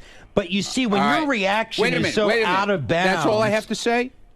Sure, you can say no comment. On any story you come to me with. You know what? I just don't understand. I don't like you. So if it's about Ronnie's block party... Send Lisa. Promoting... Send Lisa to me. I love Lisa. I will send Lisa. Fine, no more block party stories. Okay. And you know what is out of bounds? I've never attacked you in terms of your security job. I was just fucking with you like everybody fucks with me. I have never personally attacked you. You work on the Stern Show. You work on the Stern Show. Take your fucking medicine like I do. Are you kidding me, Mr. Hypocrite? Take your medicine. I take it all the time. Ronnie doesn't know what hypocrite means. You explain it. No, I don't. All right, go ahead. Sorry. No, I'm stupid. Yeah. But I'm fucking stupid. You attacking my reporting is ridiculous, and I'll give you an example. Don't look there how are a number defensive you because you sound like me now. When I go up to Gary, and I ask him a question, he is forthright. I say, Gary, because all the stories you do on Gary. No, because Gary's running for park recreation there. Gary, let me give you an example of a story I did yesterday that Gary didn't want reported. I say, Gary, I heard you were in a car accident. I had two sources. What happened? I had two sources telling me he was in an accident. And you know what Gary does? How come he killed the story? It was on the air yesterday on Howard 100 News. You don't listen? No, I hate the news. Oh, so you can criticize, but you don't listen to what we do? Stories. I don't like your stories. Okay. I only listen to Lisa's stories. And Julie. They're the greatest. You know what? Reporters. Julie's awesome, Scott DePace. Julie is the best reporter, man. He's even funny when he does his stories. What about Scott DePace? Yes. When I confronted him yesterday about some allegations that I've been hearing. I know what you're talking about. This TV camera was supposed to be covering him. He was having a meltdown about something. And he had the cameras turned off. He's instructed people not to shoot his picture. There are a lot of things. I got word about. Don't shoot him when he's leaning back in his chair either. And I will take this up with Scott off the air. Hey, bring it up because, dude, there's no truth to that. Let's go. Howard. Well, here are what my sources say. My sources. Here he goes again. I have multiple sources. Oh, I know you do, man. And I protect them. That's why I get these stories. Probably. Yeah, you I pay them. Pay him. Little informants. Little yeah, because I'm not spending my money on pace cars. That you fucking run around chasing after. Howard, what'd you find out today? You little fucking spies. Can I say something to Ronnie? If you don't want to be noticed in your car, don't buy a pace car with riding all over it. It's a collector's car, okay? Yeah, but if you don't leave want me to be alone. noticed, why? I don't bother you with what you do. Why do you have to bother me with what I do? Why does that bother you so much? I'm saying the logic there that you don't want to be on the news. There's guys with 50 cars in their garage that collect cars. No, I have one. I have no problem. It's a crime. I know. But you I'm don't want sorry. to ask John asking about your car because you don't want to be noticed. That's a car that you get noticed in. I'm sorry. I mean, you're going to be noticed in that car. If they don't see me and they don't know it's me. How are they not going to see you? There's glass in the fucking car. They can look in and see the glass is tinted, okay? Just like when you get in a car. It's not that tinted. Oh, it is. See through the no, is it legal? Oh, Jesus. Here we go. What is that, Scott? It's a convertible. Oh, Gary. Yeah, okay. Do I have to put the top down, Gary? Do I have to? But you will. Do I have to put the top down? You don't care if people see you in that. Oh, stop it now. You're looking for attention. That's why you get a car like that. Oh, please. Okay, why have a convertible if you're not going to put the top down? Right. Yeah. Okay. Yeah. Here we go. I had to get rid of my. I had a convertible once. I put the top down. A guy jumped in the car with me, and I said, perhaps I shouldn't have a convertible. But I said to myself, it's silly to have a convertible if I can't put the fucking top down. So you got rid of it. Of course. Now he's saying he wants a car that gets attention, but he doesn't want the attention. Yeah, he didn't want attention. You better do a follow-up story on that. Oh, we already got it. He already said that he'll refuse to tweet out any photos of the car. Right. And he wants to know who my source is so that he I know who your source is. You absolutely do not. I ain't telling. Who? I know Why who are it you is. not I know telling? who it is. 3. Name I them. know who they are. Name the 3. I know exactly Name who them. they are. Name one of the 3. I know one of them for sure. Who is it? I'm not telling you. Why? I'm not going to rat your rats out. I won't rat. What? Why won't you? I'm not going to rat your rats out. Who do you think you got rats all over the place? Yes, I know do. you do. Yes, I do. know you do. And they're watching you. Yeah, good. Let them watch me. Who gives a shit? Let them watch me. You give a shit. Look at you. I'm just looking at you. I'm I looking can't at believe you. it. I'm seeing a grown man upset over a pace car that got out on the air. I don't like you. I told you that. I told you that in the hallway. And I told you do not have to don't like me. you. You don't have to like me, but you can say no comment. No I've had comment. many other people not like me. No comment, and I don't like you. Isn't it okay to rat a rat out, though? No. And give your idea on who it might be? No. Why? Why are absolutely you not. protecting them? Why should I? You're protecting his source? Because I'm not like that. I don't rat people out like he fucking rats people out. I never rat people out. Okay. I never give up my sources on anything like this DePace thing. Let me tell you about this DePace thing. Go ahead. I have people running. Everybody knows about that. The whole hallway knows about what he's went got down. a report on that. I What have do you people know about it? I'm not saying anything. It's All right, not so my. let It's John not my say it, business. What we have You know what, confirmed Ronnie? is this. You would make this show very successful. Yeah. Ronnie, you don't understand. We need information so Okay, that we good. can have a show. All right. Well, then let him do it. Let him be the rat Well, ass. here we go. Scott DePace, Shit reporter. according to multiple. According to multiple sources. Sorry, I heard the Stinks. shit reporter comment. Stinks. You're a terrific reporter. Don't listen to him. Stinks. Could I please get this Yeah, go story ahead. out before I really have to take action? Oh, ooh. Is that a threat or a promise? No, I'm talking to Howard. Go ahead. Excuse me. Be my Go guest. ahead.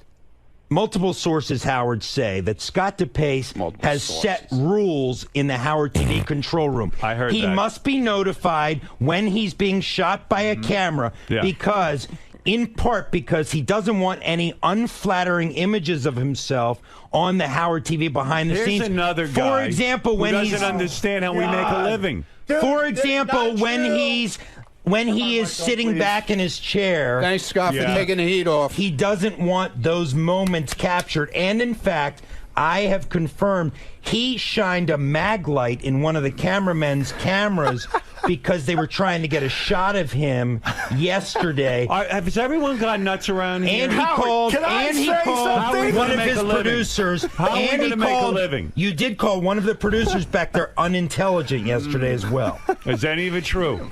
Wow. Is any of that true? And I believe it is true. Bits and pieces, but not for the reasons he's saying. Go ahead. So the first thing is, yes, I simply don't want a camera spying on me. I have no problem with a camera Me neither, asshole. Well,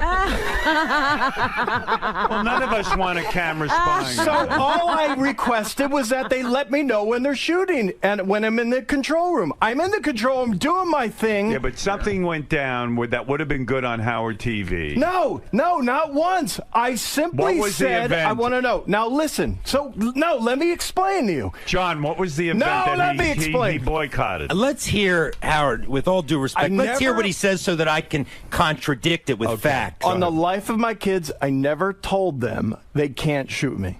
Never once. But the other day, they couldn't shoot you. They could too. They have to inform you. All I said is just let me know.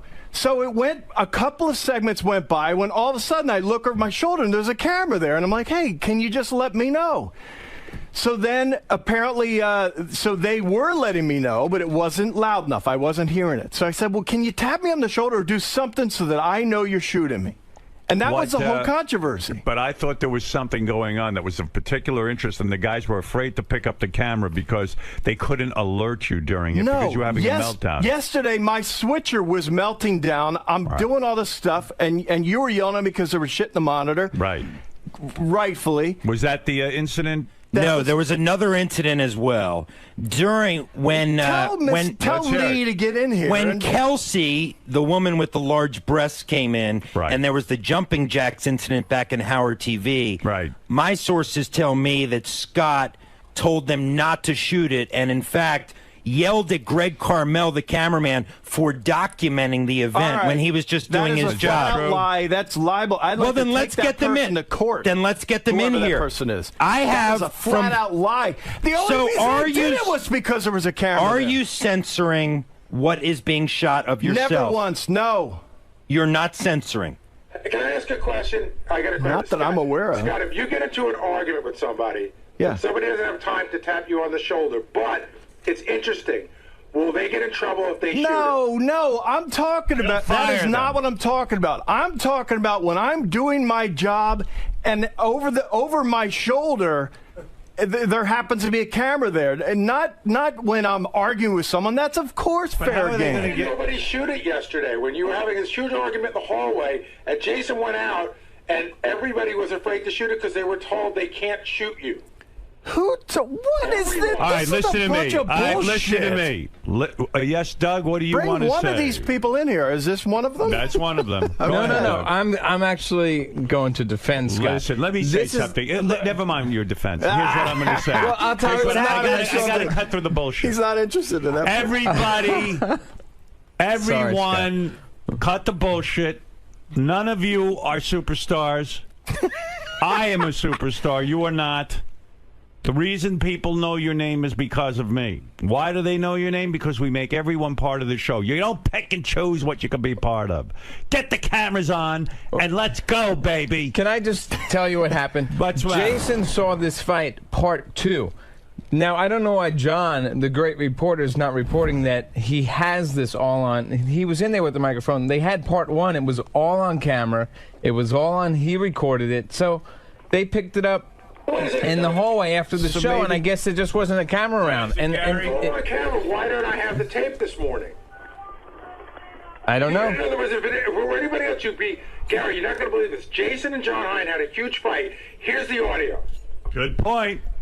Why is it not being we shown? can. I think you're going to be bored. Is there an edict, Doug? Why didn't you do this story? Is there an edict? I did the story yesterday on Howard 100 News with Lee versus there you go. Scott. But is there an edict that Scott cannot be shot in unflattering positions when he's leaning back in his chair?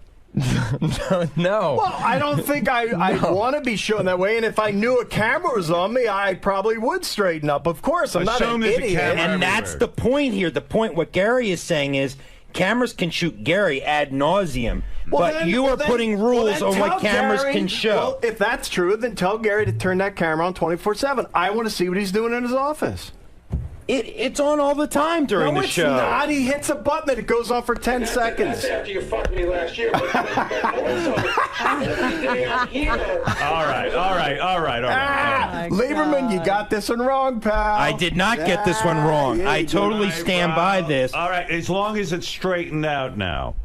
Yeah, sort of. Everybody's a superstar right here. Ronnie doesn't want to be asked questions. Yeah, they're all going no access. No access. No access. We won't have a show anymore. Never said it. Lieberman, good job. Thank you. Bullshit. Good job. Bullshit. No comment. Scott. Well, I got King of All Blacks wants to comment. Thank you, Red Gypsy. King of All Blacks, yes. Yeah, Ronnie and a couple of other people up there, they want to be you, right? But without the criticism, right? Like, they just want to chill and be a superstar, but they want to be you, like, because it seems like you don't get any criticism from people, right? So they want to be like you, and, right? And what's going to happen eventually is that they're going to grow a hatred to you, right? King's on track with this. Yeah, you know I'm always on track. Not always, but this time you are. Yeah, I was like, boy, he's making sense. Yeah, I mean, look at this guy. All of a sudden, he's making sense. How's my phone sound? The phone not that great. It's not great. I don't know why, but thank you, King. All right, Mark, you have the last word on this, and then I really do have to take a break. And then we'll do a nude workout and a lot of other things, Robin. If you get undressed during the commercial. Yeah, okay. Yeah, smart. Everybody else, too. Yeah. Not just you. What is it, Mark? I love you, Howard. I got to say, Ronnie seems to be a bit insecure. I think he realizes he might be in over his head, and he's pedaling desperately to try to keep his head above water. That might be why he's so offensive every time he thinks someone's attacking him. Yeah, he goes on the offense. You're right. I mean, guy says to me, "Did you get a new car?" He's like, "Oh, get a new car. Fuck you asshole." Yeah, but the you cursing. You brag about that, wouldn't you? I mean, shouldn't that give him bragging rights? Sure. Why not? Listen, Ronnie says Howard has his things. He likes new electronics.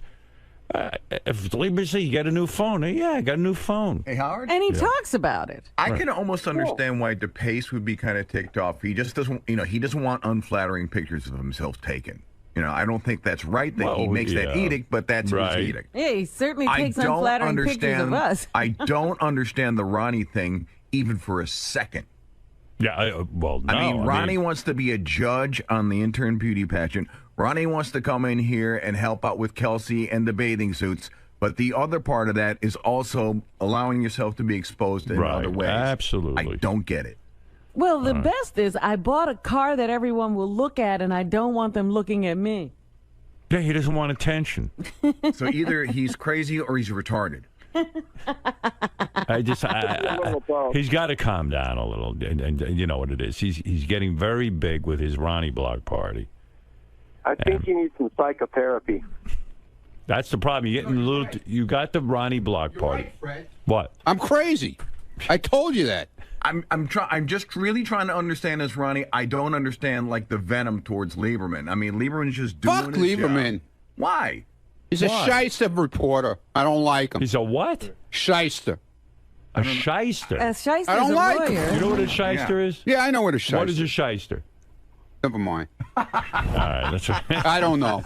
Whatever. Listen. But you're funny, too. Calm down. No, I don't. What am I doing? Wait, I'm not look at doing me. anything. That's right. You do nothing. I'm not. So be happy. You got a great job. Yeah, here we go. Well, I just agreed with you. Here we go.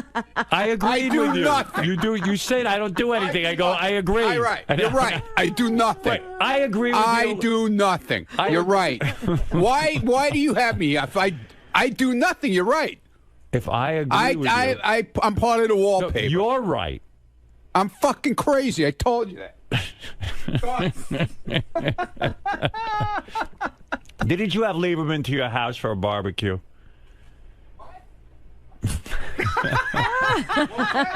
you have Lieberman to your house for a barbecue? Yeah, because I like his girlfriend. I can't stand him. Oh. But what, John? No. Didn't he have you to a barbecue? And his nice son. He has a nice son. Yeah. but he's a douchebag. I'm sorry. You like his girlfriend and his son. Okay, let me tell you something. Jim McClure just sent me an interesting email, and this should put this to rest. Look at you. You told everybody at the barbecue. Look how angry you are. You told everybody at the barbecue that you had, which I attended. Right. Thank you very much. Yeah. Mm-hmm. That about the pace car.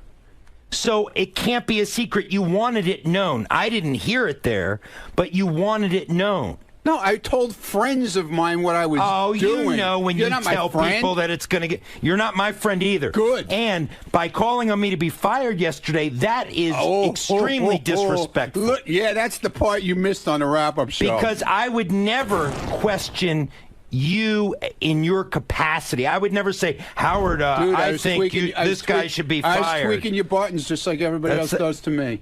And you didn't like it at all. And you went off the deep end when I said that to you. And you DePace went is a off man. The deep end. I will give this to Ronnie, DePace. you went over the line. He never criticizes your job. Never. Oh, I was screwing around him like everybody does to me. You Okay. went over the line. All right. Yeah, I go over. I don't make personal attacks. I go over the line. You said he's not I competent. go over the line. And said he was incompetent. Look, at least Scott DePace stood... Yes, sir, General! At least Scott DePace stood there. Listen to me. At least Scott DePace stood there just now and answered my questions. Good for him. Admitting that he has put rules on when the camera can shoot him. He must be alerted. You're Jewish. You just told me... Dude, you're Jewish. What are you talking with your hands for? Jewish people don't talk with their hands. Scott, you just told me... Italians do, like me. Scott, What's wrong with you? Scott, you just told me that you alerted everybody that you have to be told when you are being shot. Where's your black dick, man? Let me see it. Yes, that's true. Thank you. Howard, did you hear yes, that? I listen, you don't have to justify this to me. You're so upset. I am not upset at all. But I don't like... I do not like when my professionalism and my profession is questioned. I know how to be a reporter, and I am not here to explain to you. I am not here to explain to you the fundamentals of journalism. All right. You're going to blow an eye vessel like me, man. Look out. Now you pissed off John. Wow. I'm done. Did he just throw down the Yeah. It's getting crazy. Everybody around here is nuts. Mark, go ahead, because I got to take a break. Well, I feel for you, Ronnie. It really sucks when it feels like people are teaming up on you. Well, but, hey, you got people out there that are supporting you. I'm not sure where they are, but they're out there, okay? Teaming up on him. They asked him if he got a new car. Yeah. I don't know quite what to say about it. Maybe he's self-hating and projecting it on others. I can't quite. I mean, what kind of question is that to blow up over? Don't you want to know about Ronnie's new car?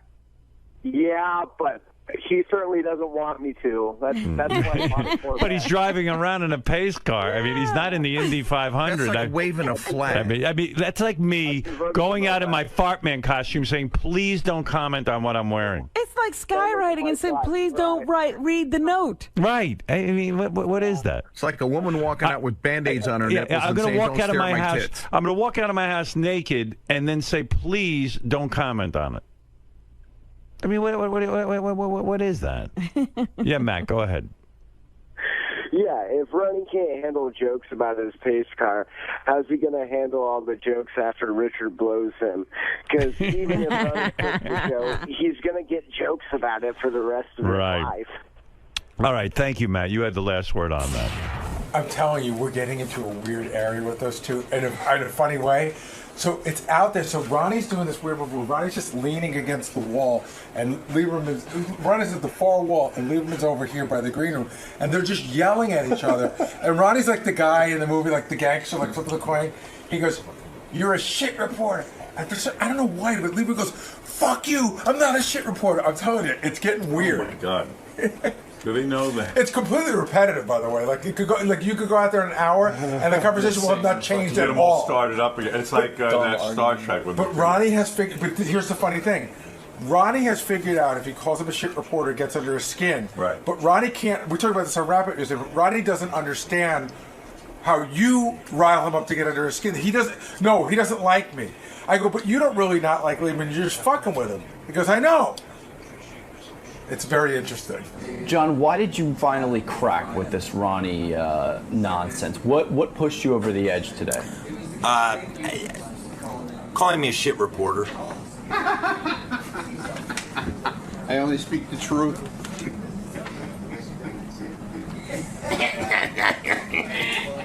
But you're typically able to separate the two. You're typically... I am, but you know what, Greg? I am able to separate the two, but I don't like to be called a shit reporter in front of millions of listeners and viewers of Howard TV. I mean, nobody likes their professionalism questioned, and that was the point.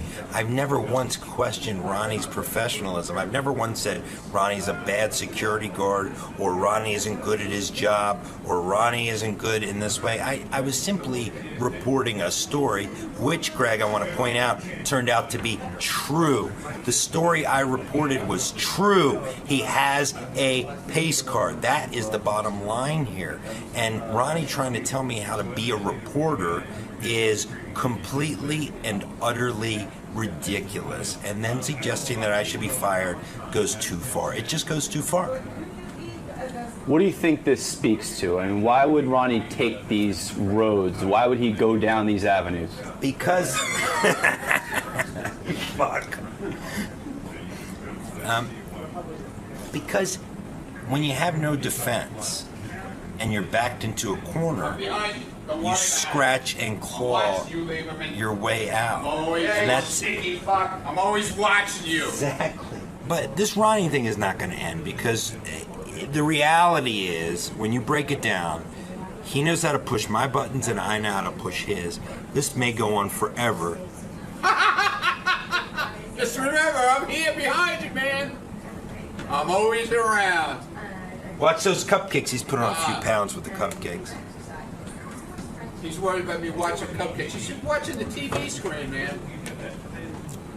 Is it safe to say that the honeymoon is over? That your little golden era that you enjoyed my the first 1 year. You know, this week marks my 1 year. I think the honeymoon, or maybe it was, it marks my 1 year. So my honeymoon's over. But, you know, at the end of the day, we'll just have to see what happens moving forward.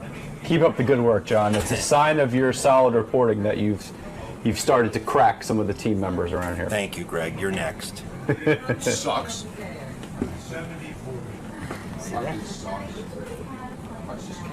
Ronnie. Yeah.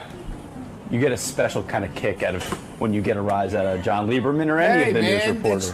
You know, everybody's got their guy they pounds on around here. I'm one of the guys that gets pounded on by everybody. So you know what? I like giving it back now. I like it, man. I'm pounding. No more punching bag. I'm pounding, man. You're doing the punching. I found my punching bag. And that I know how to get to him. I know how to get to him, man. Could you close that door, please? Why did this story in particular get to you? I mean, there have been far worse things reported about you than having a pace car. I just want to be left alone. Leave me alone when it comes to that.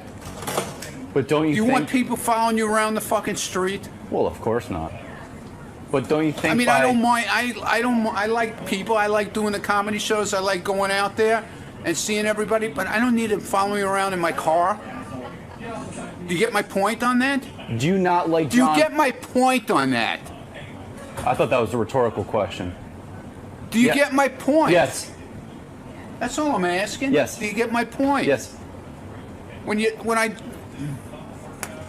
Never mind. You're like the rest of them. But why did this story in particular really set you up? There have been far worse things. I just told you. What don't you understand about that? I guess I didn't get your point. What don't you understand about that? Yeah, I guess I didn't get it. I guess not. Have a lovely day, please. All right, Robin, let's hear from John Hein. John Hein, what's on the wrap-up show right now? 𝗪cie denies that he must be notified when he's being shot on camera. Yeah, everyone's got rules all of a sudden, but we're going to clear all that up. Edict in these parts. Deny that. Just keep the... I am the boss around here. Keep a camera on him. That's it. No more rules with it. Everyone has special rules. Tim all of a sudden goes, don't tweet this, don't put this on, this one, Doug Goodstein has the rules. Everyone's got rules around here. This is how we make a living. If you don't like it, you should work somewhere else. So can we put a camera on you when you don't realize it's there? There's a camera on me all the time. No, but when you don't... When I'm doing the show. During the show hours, there's a camera on me all the time. That's it. What do you... I never once said it can't be. I just want to know when it is. It's on you now. It's on you all the time. Now you know. So how can you not know? It's on you all the time. So, all right, and... Now you know. That goes for everyone, right? I could just walk up behind him with a camera. Anyone here? Sure. At any time I want. That's what we do all day. What do you think we're doing? What do you think's in the halls with Howard TV? You work for Howard TV. There's a light on and you know that it's there. This is totally hidden. What? Hidden? Get out of here. Scott, when there's a What camera, show do you work your for? studio is not lit, so whenever there's a camera on, it should be a light on. No, that's where you're wrong, Gary, because I can't... You don't see it as a camera? I can't see the monitor. All right, listen to me, Scott. I'm going to explain it again. It's so simple. There's a camera on you all the time. Now you know. I installed my own camera for that. I don't want a camera sneaking up behind me. Hold on. Well, we work on the Howard Stern show. We have cameras on. You work for Howard TV. He's a director, not a... The direct. You ever watch the Academy Awards? They got a fucking camera on them. I'm the producer, and Lieberman's... I'm the producer. Lieberman's the news guy. Lisa's a news person. Fred does everything, and we all participate in the show. And Scott, if you do that, that means everyone else does that, and then we don't have a show. And Howard TV doesn't have a channel, and you got to go find a new job. Why are you different? Put the camera on Gary full time then?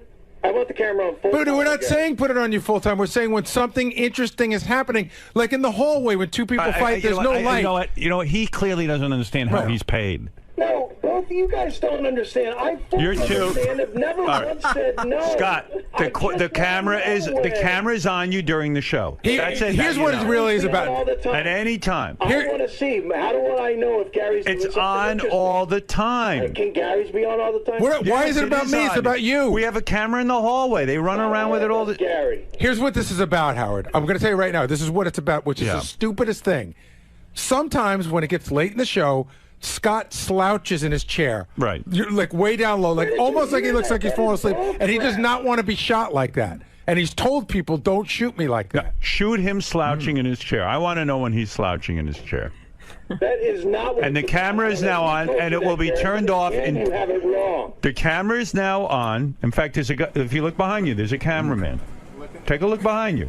There he is. There's your cameraman. His name is Jason. Oh, it's a big fat guy. Yeah. Give me your best. The camera's now on, and it's going to be turned off in 2015 when there's no Howard TV and there's no more Howard Stern show, and then everyone will go get a new job where there's no camera. Okay, I swear to God. Don't slouch in your chair. I'm sneaking up behind everyone with the camera. I'm going to find stuff. Good. I'm going to see Go ahead. doing stuff. I'm Good. gonna see I can't wait to see it. Howard TV fans will love it. Yeah, you're going to get a lot of tape. Thank you. Gee whiz, he doesn't know the camera's on? Scott, real quick. What's Howard not understanding about your... Oh my God, fucking everything. Everything he gets wrong. It's unbelievable at this point. He doesn't understand that, you know, this is a 5-hour show. And to have a camera sneak up behind you, I'm not into. And you know what I'll do? To punish him, I'm going to clam up. And they're going to get nothing out of me. How about that? Well, explain what you're doing. I mean, right here, you're having to pay attention to monitors. That's what I'm trying. You're not able to know what you're trying to say. Is you're not able Thank you, because you're helping me out. You don't have the visual cue of a light coming up behind you because that light would impede you from doing your job. Right. Just like if my light or Rob's light impeded one of them from doing their job, they require us to turn it off. Yeah. Like if I did this to you, you couldn't shoot me. It could potentially ruin my lens. So, yeah, it's a sneaky thing. It's basically having a hidden camera on me all the time. So I don't understand why it's different with Gary. Why can't he have a camera on him all the time? And let me see if something is interesting or not. So, what do you believe? I don't get it.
did Roseanne lay down any rules? Was there anything to not speak about?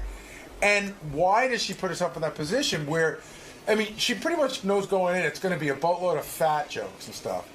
Like, I would guess, somebody said yesterday, would Howard put any controls on it? And I said, yeah, you probably would. I didn't say this on the air, but in my mind, you wouldn't want anybody to talk about your ex-wife. You want everybody to talk about your kid. Right. So why does, like, there's a mindset, like Roseanne's saying, the gloves are off, man. Fucking hit me wherever you want. And I don't know why you would put yourself... Yeah. Like, what is the... See, the other thing, too, is, here's the thing. You're in a better position. I think there's a part of Roseanne that does it because there's a need to be in the limelight, or to be, whether it's promoting a show that's coming up. You know what I mean? Like, you don't need to be there. I think everyone who does it needs to be there for a reason. I think there's a psychological mindset there that's a little weird that you should explore. Okay. Roseanne's supposed to call in just a minute or two. Yeah? Yeah, you know, they had this roast for Roseanne. I compiled a bunch of articles. These are some of the jokes. A guy named Anthony Jeselnik said, Roseanne, what does it say about you that when you accused your father of incest, there was an outpouring of sympathy for your father? That's pretty good. Amy Schumer said of Roseanne, I was surprised you were running for president. I just think a lot of people just couldn't even picture you, like, running. I thought that was good. Yeah. Seth Green said, the thing with Roseanne is she has enough money not to work, but she still does a TV show every few years to punish the rest of us. You've even had 2 reality shows, which is a lot for someone who is completely out of touch with reality. Good. Yeah. Katie Segal said, it's great to see Roseanne back in the spotlight. Technically, it's 2 spotlights, but you get the idea. A lot of fat jokes, you know. Right. Jeff Ross said, folks, in case you don't know where Hawaii is, it's just off the coast of Roseanne. And then he says to Roseanne, it means you're fat. You want to hear a few more of these? Sure. All right, Wayne Brady said, Roseanne, it's been said that you stole Sam Kinnison's style. You're fat, loud, and you died in the 90s. That's good. But, Roseanne, you had to overcome a lot to make it in Hollywood, and that's why I love you. Bad marriages, mental illness, plus you look like Roseanne. Oh. You're oversized, beat up, and you reek of marijuana. You're kind of like Willie Nelson's tour bus, except people still want to ride that. I think that's real strong. Carrie Fisher said, you're a follower of the Kabbalah. How embarrassing for you. Which is a form of Jewish mysticism. You know what else would be a form of Jewish mysticism? Hollywood giving you another show. Let's see what else. Gilbert Gottfried. Tonight it's our chance to end the reign of Rozilla.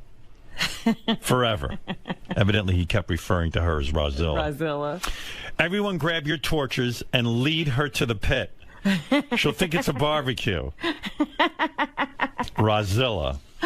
Oh, my goodness. Let's see. What did Tom Arnold say here? A lot of these we heard already. I had Rosie's face tattooed on my chest. Believe me, it's hard for a woman to have sex with you when Roseanne is staring at her. Yeah. It's even harder to masturbate. Rosie, this is true. Had I loved Tom Arnold tattooed... Oh, I said... Rose, I don't know, this is weirdly written, but he had I love Tom Arnold tattooed... She had Tom Arnold... I don't know what this is. Rosie had I love Tom Arnold tattooed on her hip, which made me the 4th largest property owner in California. Oh. I knew there was a good joke in there somewhere. Rosie, there's no reason to be jealous of my wife, Ashley. She's tall and thin and wasn't even born when we were married. Plus, I've learned from your biggest mistake. I made her sign a prenup. I thought that was pretty good. To Roseanne's boyfriend, I want to say to you, man, no matter what, you've got to stick with this woman. She may not be the perfect wife, but trust me, she's the worst ex-wife on the planet. Literally. You do not want to be the guy on the couch with your date and hear how small your penis is on Saturday Night Live. And then The View, and then CNN, and then Al Jazeera. She holds a grudge.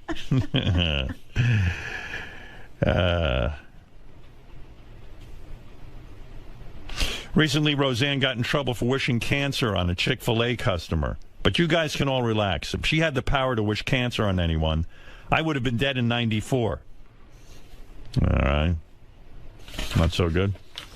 Well, Anyway. maybe it was his delivery.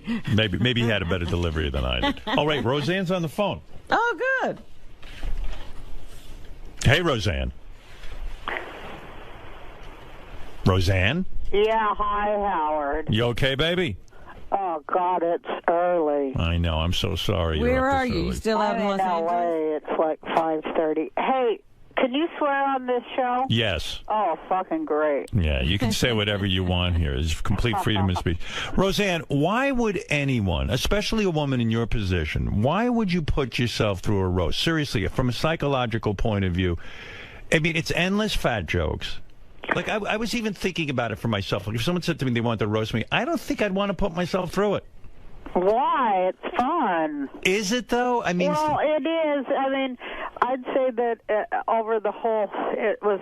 Christ, it took about 3 hours to film it, you know. Right. But, you know, when it was up and running, there's some damn good jokes, man. You know, it's good to laugh at yourself. It's, you know, it's kind of a test to see how sound you are mentally and spiritually and everything else, like a warrior thing. And I knew I could do it. And, you know, But could you really... it But, was Roseanne, did you lay down rules? Like, I think if I had to be roasted... Mm-hmm. I think I would lay down some rules. I would say, look, I don't want you talking about my kids. I don't want you talking about, even, I wouldn't even want them talking about my ex-wife. I wouldn't want, you know what I'm saying? I do, and I did. Yeah, I asked them, you know, not to make jokes about certain things about me, and I asked them to make sure that they didn't, you know, do the, you know, the stuff the kind of jokes they like to tell about any woman. I told them to class it up, bring it up to first grade, guys. All right, when you say you laid down rules, what did you specifically say to lay off?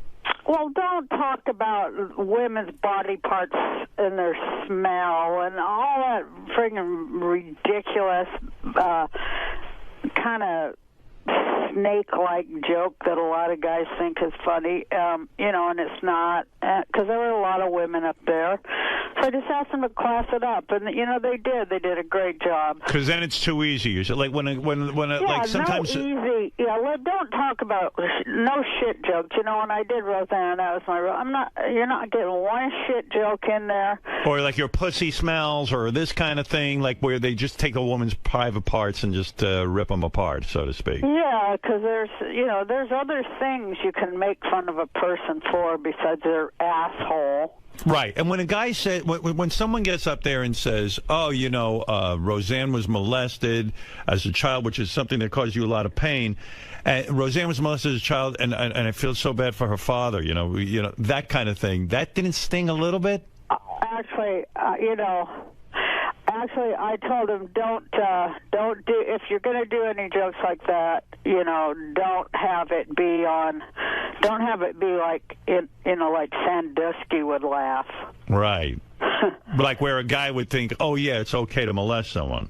Yeah, but the one that, you know, they did, I guess they're going to take it out. They've been real nice to me, and, you know, of course I wouldn't have done it if they hadn't listened, but, right. You know, there were two jokes like that, and, you know, one of them I thought was really funny. I didn't think I would, but they say they're going to take him out, and now I find myself saying, leave that one, which you never know what you're going to do, you know. Which one was that? Was that the Seth Green? They say they're going to take out the Seth Green comment where Jeff Ross compared him to the shooter in, in Colorado. I think they shouldn't take that out. I don't think it was disparaging to the victims of that thing. It was more disparaging to Seth Green and his movie career. Well, yeah, I guess they've had a few calls and they're, but yeah, the whole reason you have a comedy channel and a comedy roast and that level of comics is to push the envelope and, to try to go over the line. I mean, that proves we have a country of free speech. If you're going to go over the line, where is the line? You don't know till you go over it. And I kind of think it's important to keep that. But I was going to tell you the joke that I did think was funny, that I was mad about getting molested because I didn't get the candy. Right, I right. kind of thought that was pretty funny. Yeah, that was brilliant, really. Yeah, it's going the right way with it. I mean, of course, you know, Howard and Robin, we can tell jokes about anything. It's just how we say them, you know. Well, you're absolutely right. You know, I was saying, especially with this show, I've been in trouble many times because I don't even get the luxury of preparing my comments. Sometimes I'm talking off the cuff. Making people laugh is the hardest thing in the world. You know what? But you're right, Howard, and it's like one of the most noble, too, especially in these tough times, you know, and that's why I wanted to do it, because I'm like, man, people need a laugh. I need a laugh, you know, and you know, of course, I just love jokes, and I love being around comedians, and I just love that level of thought and on-your-feet stuff, you know, Howard, that we do. It's awesome. Roseanne, was there anybody there who tanked, in your opinion, who bombed, like didn't come off well making fun of you? You know what? Nobody tanked. Everybody was real funny. There was, I thought, you know, of all the funny things that, I thought that the Wayne Brady, his joke was the one that most went over the line. And, the Sam Kinison, you're fat, you're loud, and you died in the 90s, that thing, you had to overcome a lot to make it in Hollywood. That's why I love you. Bad marriages, mental illness, plus you look like Roseanne. No, not that one. I thought those are kind of funny. Right. You know, there was just one that was like, ugh. What do you say? I can't remember because I have no memory because I smoked too much pot. But, you know, it was whatever where there was a cringe moment. But, you know, I just put my hands over my eyes on the cringe moments, and I only did that 3 times. And one was, of course, on the Colorado shooting one because, you know. Yeah, that's a tough one. Although I think it should be there, and people, you know, they did get mad and, like, groan and stuff like that. But, you know, you got to respect a brave comic that'll go out there. You know, look what happened to Gilbert. Right. We can't keep letting them take us down like that. You know, we have freedom of speech here. Right. You're referring to Gilbert tweeted a tsunami joke after the Japanese tsunami. And he lost his job, he lost his gig and stuff. Yeah, it's a weird thing because, you know, people don't realize how hard it is to know that line, you know. And I told this story yesterday to Jeff Ross. I said I was on Letterman right after the OJ thing went on, and before any comedian made a joke, I went on there and made an OJ reference, a joke, and Letterman really kind of blasted me for it. And then 3 days later, he was making OJ jokes. It was suddenly okay.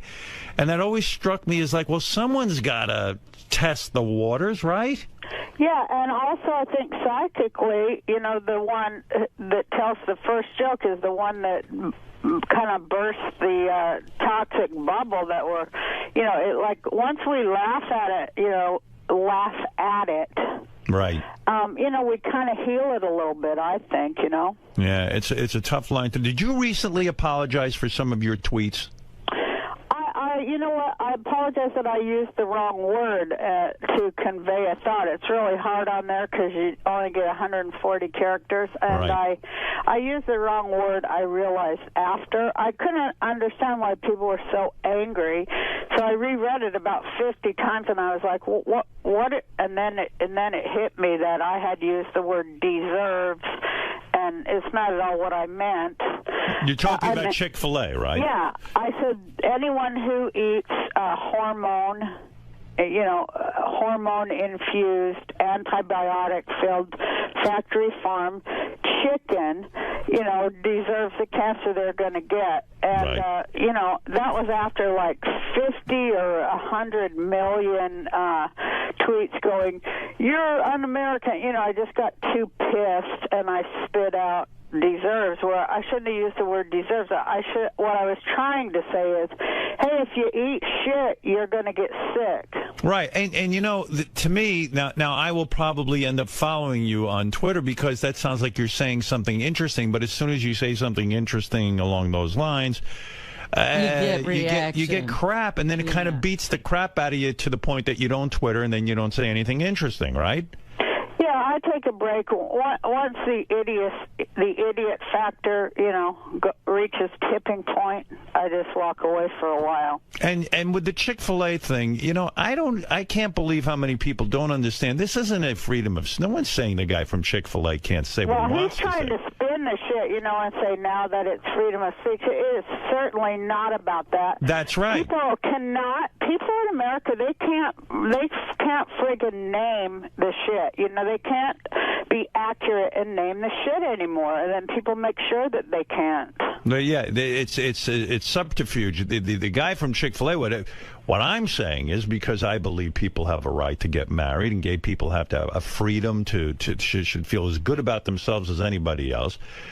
They're saying, hey, listen, why should we support Chick-fil-A if they're going to be like this? Right. I mean, the dopey guy should just keep his mouth shut and serve the stupid chicken. I mean, that's any good businessman knows that. Don't give your political views. Yeah, especially when they're that extreme, and they include, like, deporting gays. I mean, it's not just about gay marriage. He says it is, but that guy, Mr. Cathy, he gave $5 million last year to these real extreme anti-gay things that say that, that gays should be deported, among other things, and that, pretty much hate speech, setting them up to get... Sure. Attacked on the street. Where does he suggest we deport them to? The moon? I mean, he doesn't have any gay people? Where's the gay state? Here's what's the problem with the guy like that. He doesn't know any gay people. He doesn't have any gay relatives. He might even have a gay child. Well, his name's Mr. Cathy. That's what cracks me up. Yeah, Cathy. Well, maybe that's it. He's a little sensitive. Maybe he's trying to show how manly he is or something. I don't know. Now, are you still running for president? Yeah, I'm still doing it, Howard. And are you actually, in other words, when I go to vote, will I see the name Roseanne there? Well, that's what it's really all about. The reason I'm doing it, Howard, is because it's about ballot access. Now, the party that I was elected, we're on the ballot in 14 states. The point is that a party, other than this two-headed monster, this two-headed Republican monster, there should be a third party that people have a real choice, not two sides of the same coin. Like, okay, both Romney and Obama work for Wall Street. People should have a choice of a candidate who does not. And so, that isn't even on the ballot in anything but 14 states. What is the party? That's kind of what I'm trying to increase. What is the party you're with? Peace and freedom. And in other words, your point is, if I can get this peace and freedom third party on more, you get a certain amount of votes, and then automatically it gets added to the voting booth. Right. Well, my point is that people should have a socialist choice in at least a conversation. It should at least be included in the conversation, since it is the thing that saved this country after the last time Wall Street fucked us. If you, so when you go into the voting booth, are you going to vote for yourself, or will you vote for Obama or Romney? Well, everybody has to ask themselves big moral questions, and of course, I plan to vote for myself, because I do think that I'm the only candidate who isn't bought and sold and full of shit. And but it depends. Of course. Even though I think they're basically the same, I think Obama's better than Romney. I think that he's 2% better. Mm-hmm. What if you actually? What if something bizarre happened and you actually become president?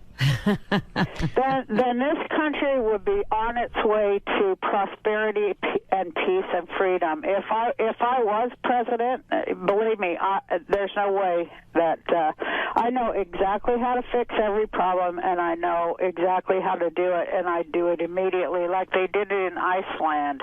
Read about Iceland, Howard. They kicked out the Fed, the Federal Reserve, and their economy is booming after 3 months because there's nobody there just stealing their damn money. Well, I read that part of your platform is, if you really do become president, you're going to drone attack Tom Arnold's house. What did you ask Willie Nelson to be your vice president? I did, and he accepted. He did, because the report I got was that he turned you down. No. First he turned me down, and then he accepted. And I was so happy when he accepted my campaign and everything, and then like 1 hour later he withdrew. So you still don't have a running I mate? want some of the shit he's smoking. Yeah. Do you smoke a lot of weed? Because there were a lot of references that you smoke weed. You know what, Howard? I have glaucoma. Right. And I have medical marijuana. In California, it's legal. Do you really have glaucoma, or is that just sort of something you got your doctor to go along with? Well, it was cured, but she's still treating Yeah, right. Oh, she's treating it. I'm almost all but blind in my left eye now, and you know, I probably have to have surgery and all kinds of crazy stuff. My eyes are, you know, nothing. I didn't know that. I'm sorry to hear that. Are you baked like 24 hours a day? Is it that much pot use? Oh no, I only I take about one drag in the morning, Howard. I don't do it in the afternoon or at night. Why the morning? That gets you sort of... I have to read a lot in the morning, you know. So you're saying it really does alleviate the symptoms of glaucoma? Yeah, you have a lot of pressure in your eyes, and it does relieve it. And you can see better. But also, I just found out I also have cataracts. Christ, now I'm talking about how goddamn old I am. But can you believe cataracts? It's depressing, isn't it? Oh, it's just so fucking depressing. I guess I needed a laugh. And, you know, love being around people laughing. The audience was wonderful. Yeah, and talk to me about the decision. Take me through this decision, because I had Tom Arnold on my show, I'd say about 2 weeks ago, or 3 weeks ago. And by the way, Tom did a really good job being on the show. He was witty, he was funny, he got people laughing. He was talking about Arnold Schwarzenegger and his time over. I'm glad people like him and think he's funny now. When we were married, everybody was saying he wasn't funny. You're right. You're right. And I was one of them. Maybe we would have got along better if we hadn't had all that pressure constantly saying, you know, that he's not funny and all that shit, which I felt they were just coming after me anyway. But, yeah, he is funny. But did that influence you in your relationship with him? Like, when enough people keep saying he's just using Roseanne for her money, he's not funny, he's a user, he has no talent of his own, do you start to actually believe the people who are saying that? No, I never believed it because, you know, he was, you know, I knew he was funny. I hired him to write for me. That's how we, you know, made a relationship. But, you know, it did affect us like, you know, that kind of stuff does affect couples. And, damn right it does. You know, it made him feel real bad. And then he, you know, he would get mean about it, but he directed at me. So that's what ruined it. Yeah, I've apologized to him. Go tell them. He'd go, you call them and tell them I am funny, you know, and he'd like be screaming until I did pick up the phone and go, hey, I want you to, and then he'd write down what I was supposed to say, or else, you know, he'd just be screaming like, so I go, I want you to know, and, you know, part of me, of course, I wanted to defend him, but, you know, it was just like, that was what my marriage was like, walking on eggshells. Anytime anybody said anything, I knew that, you know, it was going to be emotional price to pay. Like a lot of people who have unhappy, what do you call it? Spouses, you know, it makes your life fucking hell. Yeah, you know, I never even stopped to consider that. Like all of the shitty thing, and I count myself among them, and I've apologized to Tom about this, because, you know... Well, hey, I thank you, because I'm damn glad I ain't married to that son of a bitch anymore. Yeah, right, I know. But in a way, when you saw him at the roast, was there a part of you that still loved him? I thought his head was fucking huge. I couldn't believe how big his head got. Well, it seems like he's done some plastic surgery, right? I have no idea. We haven't even talked in 19 years. I'll tell you, when he was coming on, you know, first we heard that he did not want to do it, right? Yeah, well, I'm telling you, he was on my show. And I forget if we talked about it off the air or on the air. No, it was on the air. It was on the. He said something to me. If Roseanne asked me to do it, would you think I should do it? Was that it, Robin? How did it go down? It somehow came up like that, and he was saying, "Well, I don't think she wants to see me. I would do it, but I don't think she is open to it." Yeah, he asked my opinion. Yeah, go ahead, Gary. I remember because TMZ had reported that they had asked him, and I remember him saying that He wasn't sure that he wanted to do it. He thought that it was bad for his mental health, that he was like in a good place, and he wasn't sure he wanted to stir all that up again. Yeah, that's what it was. I think he was really nervous and sort of scared to sort of see you, and I don't blame him. You know, but then he started calling. Then he gave a call over to Comedy Central, and he told them, you know, he would be happy. He would be very happy to do it if asked. Yeah, well, I kind of said to him, I said, Tom, it will be the greatest showbiz moment to see you and Roseanne. I said, if you can get through it, and if you can, you know, go there with a good spirit, it will be phenomenal. Well, he, you know, first he said he would, like Willie Nelson. Then the next day he said he wouldn't. Then the next day his publicist said they wouldn't let him. I called him, you know, and I left a message on his phone, and I said, hey, you know, you have my personal guarantee that it's not going to get ugly. None of this roast is going to be ugly and filthy. You know, I at least, you know, I have control over that, and they're very gracious. And I give you my word that nothing, you know, to harm you or make you feel horrible or ruin your career or your life or anything like that is going to happen. And it's just a good opportunity for both of us to show the world that we've moved on and this is a brand new day. And but have you moved my on? heart's in the right place, and I hope you'll show up and tell some jokes. Will be great. Oh. So then the next thing, people came in my, you know. But I want to say, you know, I thought it was a good enough roast without him, but I thought, well, everybody kept asking me, so why not give the fans what they want, right? Well, your first reaction was, hey, I don't want him. He was the one guy you made a stipulation. I don't want him on the roast, right? That was your initial reaction. No, I always thought, you know, that I would ask him. Oh, you did? You know, everybody wants to see that. So, I mean, my first thing is, you know, I want to entertain the audience. So you got to do what you got to do, right? What do you think that is about performers? That you'll actually put your own mental health at risk just to please the audience? I wasn't putting my mental health at risk at all. Well, seeing him again might set you off in the sense that, like, you go, oh, what the fuck? You know, I'm done with this guy. I don't want to be a part of this guy anymore. But you know what? Fuck it. It's going to be great television. I'll put myself through it. Well, I knew that. It wasn't going to, like, and I know I don't have any emotional investment in it whatsoever. So I knew it wasn't going to upset me unless, you know, he took off after me. But I knew he was smarter than that because, you know, I figured the first time when he said no, it's because he can't take the retort. And, you know, it's a harsh retort. Right. But, you know, he took it, so I thought that was brave.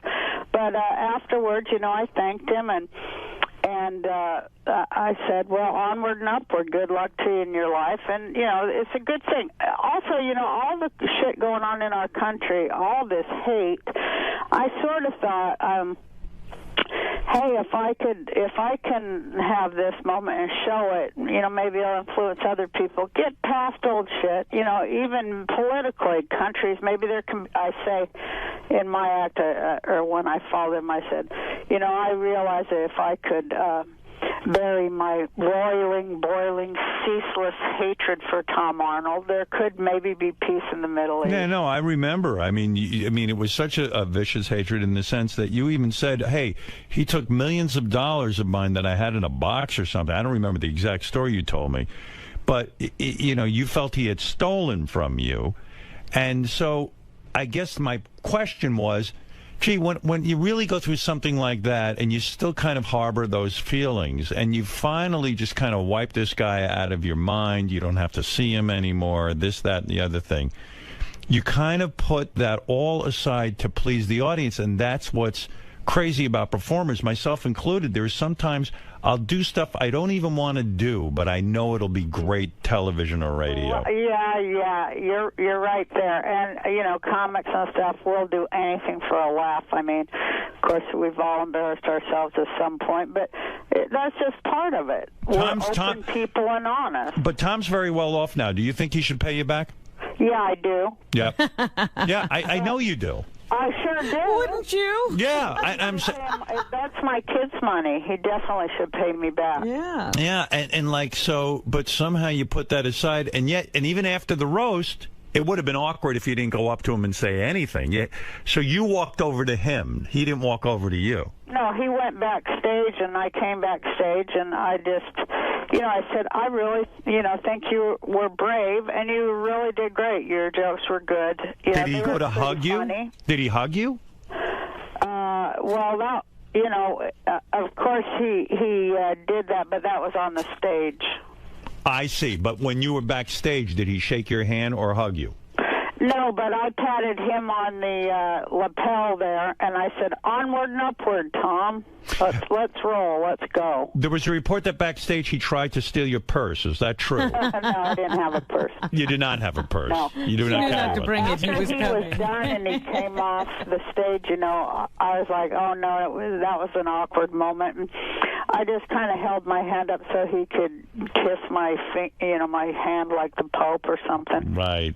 But he went for the full hug, and I was like, oh, God. That one I was a little scared of, but, it was okay. There wasn't no dagger in his hand for my back or anything. So when we watch the Roast of Roseanne Sunday night at 10 o'clock on Comedy Central, we're going to see Tom hugging you. You know what you're going to see, though? You're going to fucking see so many funny comics, like, with great jokes. And, Gilbert, he just put me away. Gilbert made me almost fall on the floor and pee my pants. Yeah, Gilbert is a great roaster. Yeah, he's a great comic. Yeah. He called you Rosella. Everybody was funny. He called you Rosella. Rosella was the funniest damn thing I've ever heard in my life. I couldn't get my breath.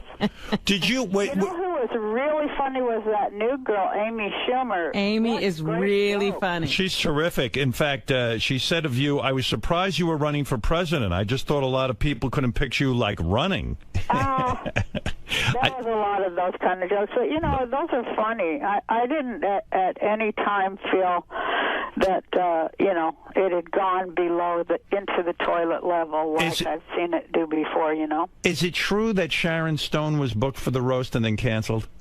Well, you know what? She's doing a movie, and they moved their movie schedule, so it wasn't, she couldn't get out of the movie, so, she apologized and all that stuff. You believe she's actually doing a movie?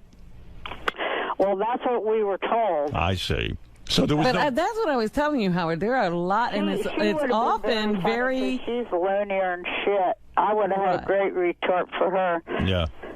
But Fisher was on there, and boy, was she funny. Yeah, everyone seemed to do a good job. Everyone, from what I'm hearing about it, I'm reading about it, it seems like it's going to be a good night. But oftentimes, a lot of attractive women will back out. Yeah. Well, why do attractive women back out? Because they think they're afraid. They can't take it. They can't take it. Yeah, taking the retort is like the hardest thing on earth. You're absolutely right, because Sharon Stone, who is known for her great beauty, people are going to take shots at her saying your beauty is faded, and they really don't have a sense of humor about it. Well, Sharon can deliver a punchline, believe it or not, and I think she was very excited to be there. She was, but they just moved the schedule and she couldn't. So is she a good friend of yours? She's a good friend-ish. Is it true that you and John Goodman have been signed to do another sitcom together?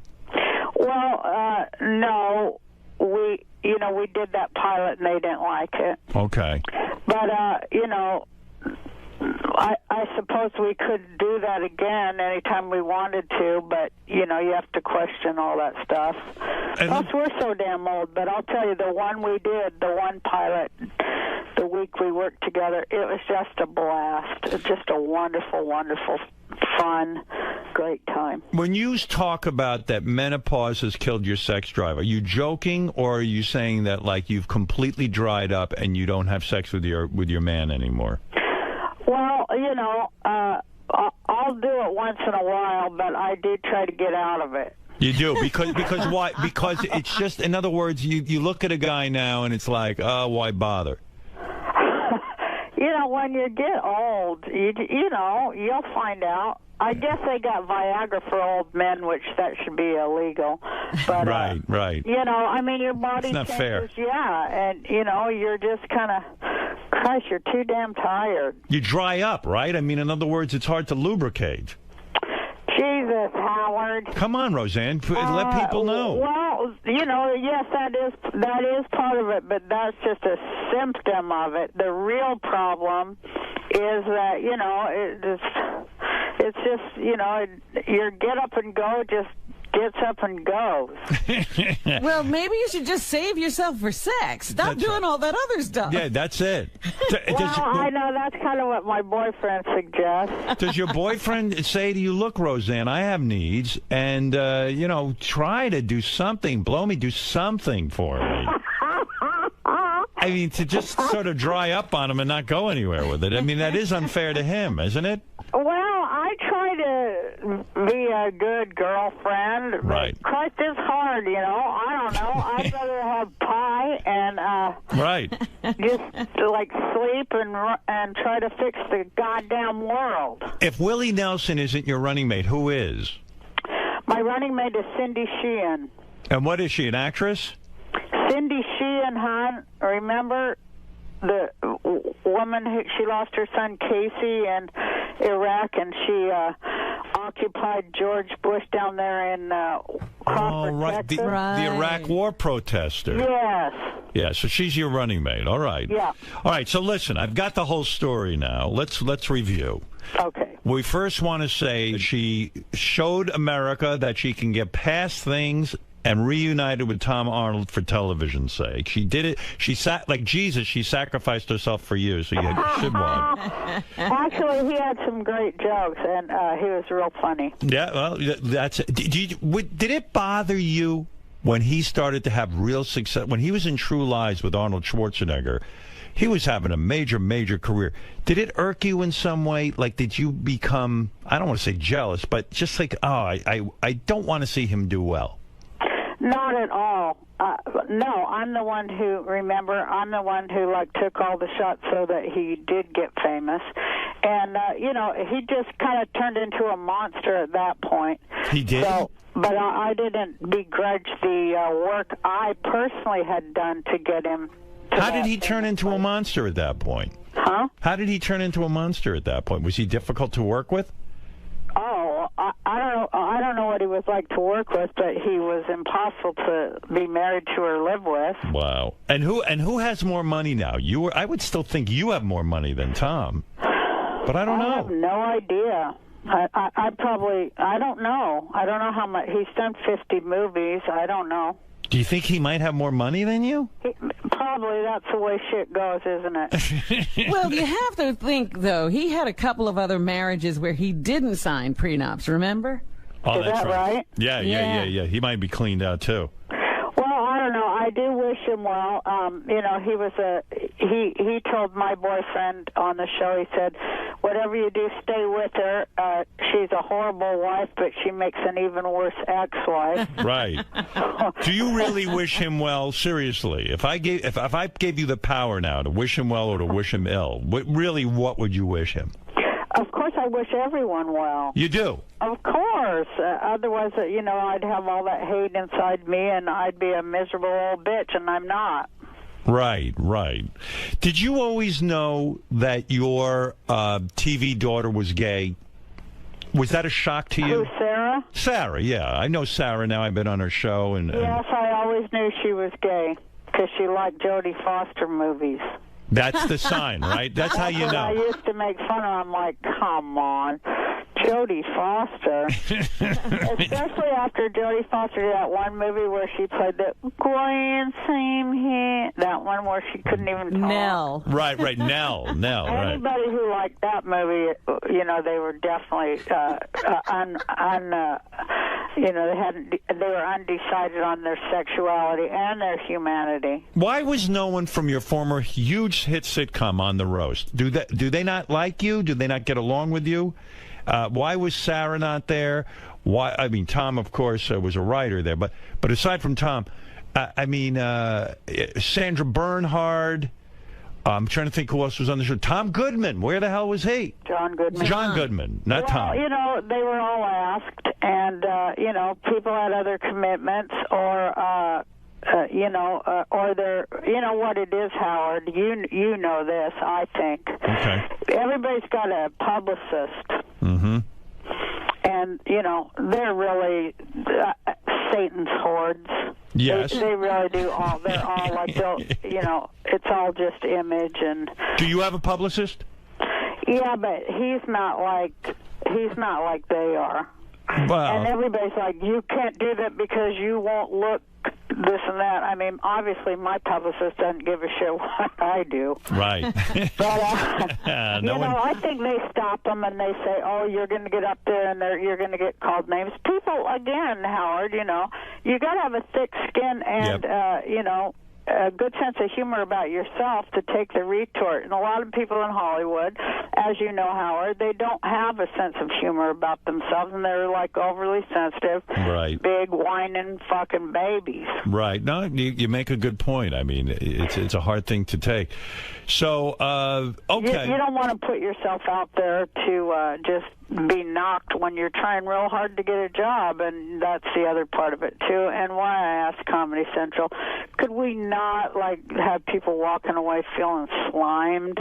Right. So, they did a good job, and they let me bring in some new writers, and they got some new writers, and I noticed a few of them were women, and that's a big step up there for Comedy Central, and I was glad they did it. And I think they should continue looking at hiring more women writers. Roseanne, should Romney have to release his tax returns?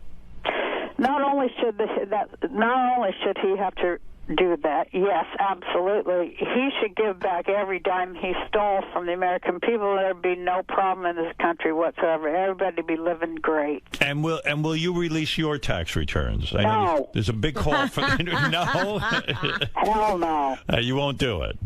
Well, I mean, if I have to, I will. But I mean, I don't. I'm not stealing any federal money.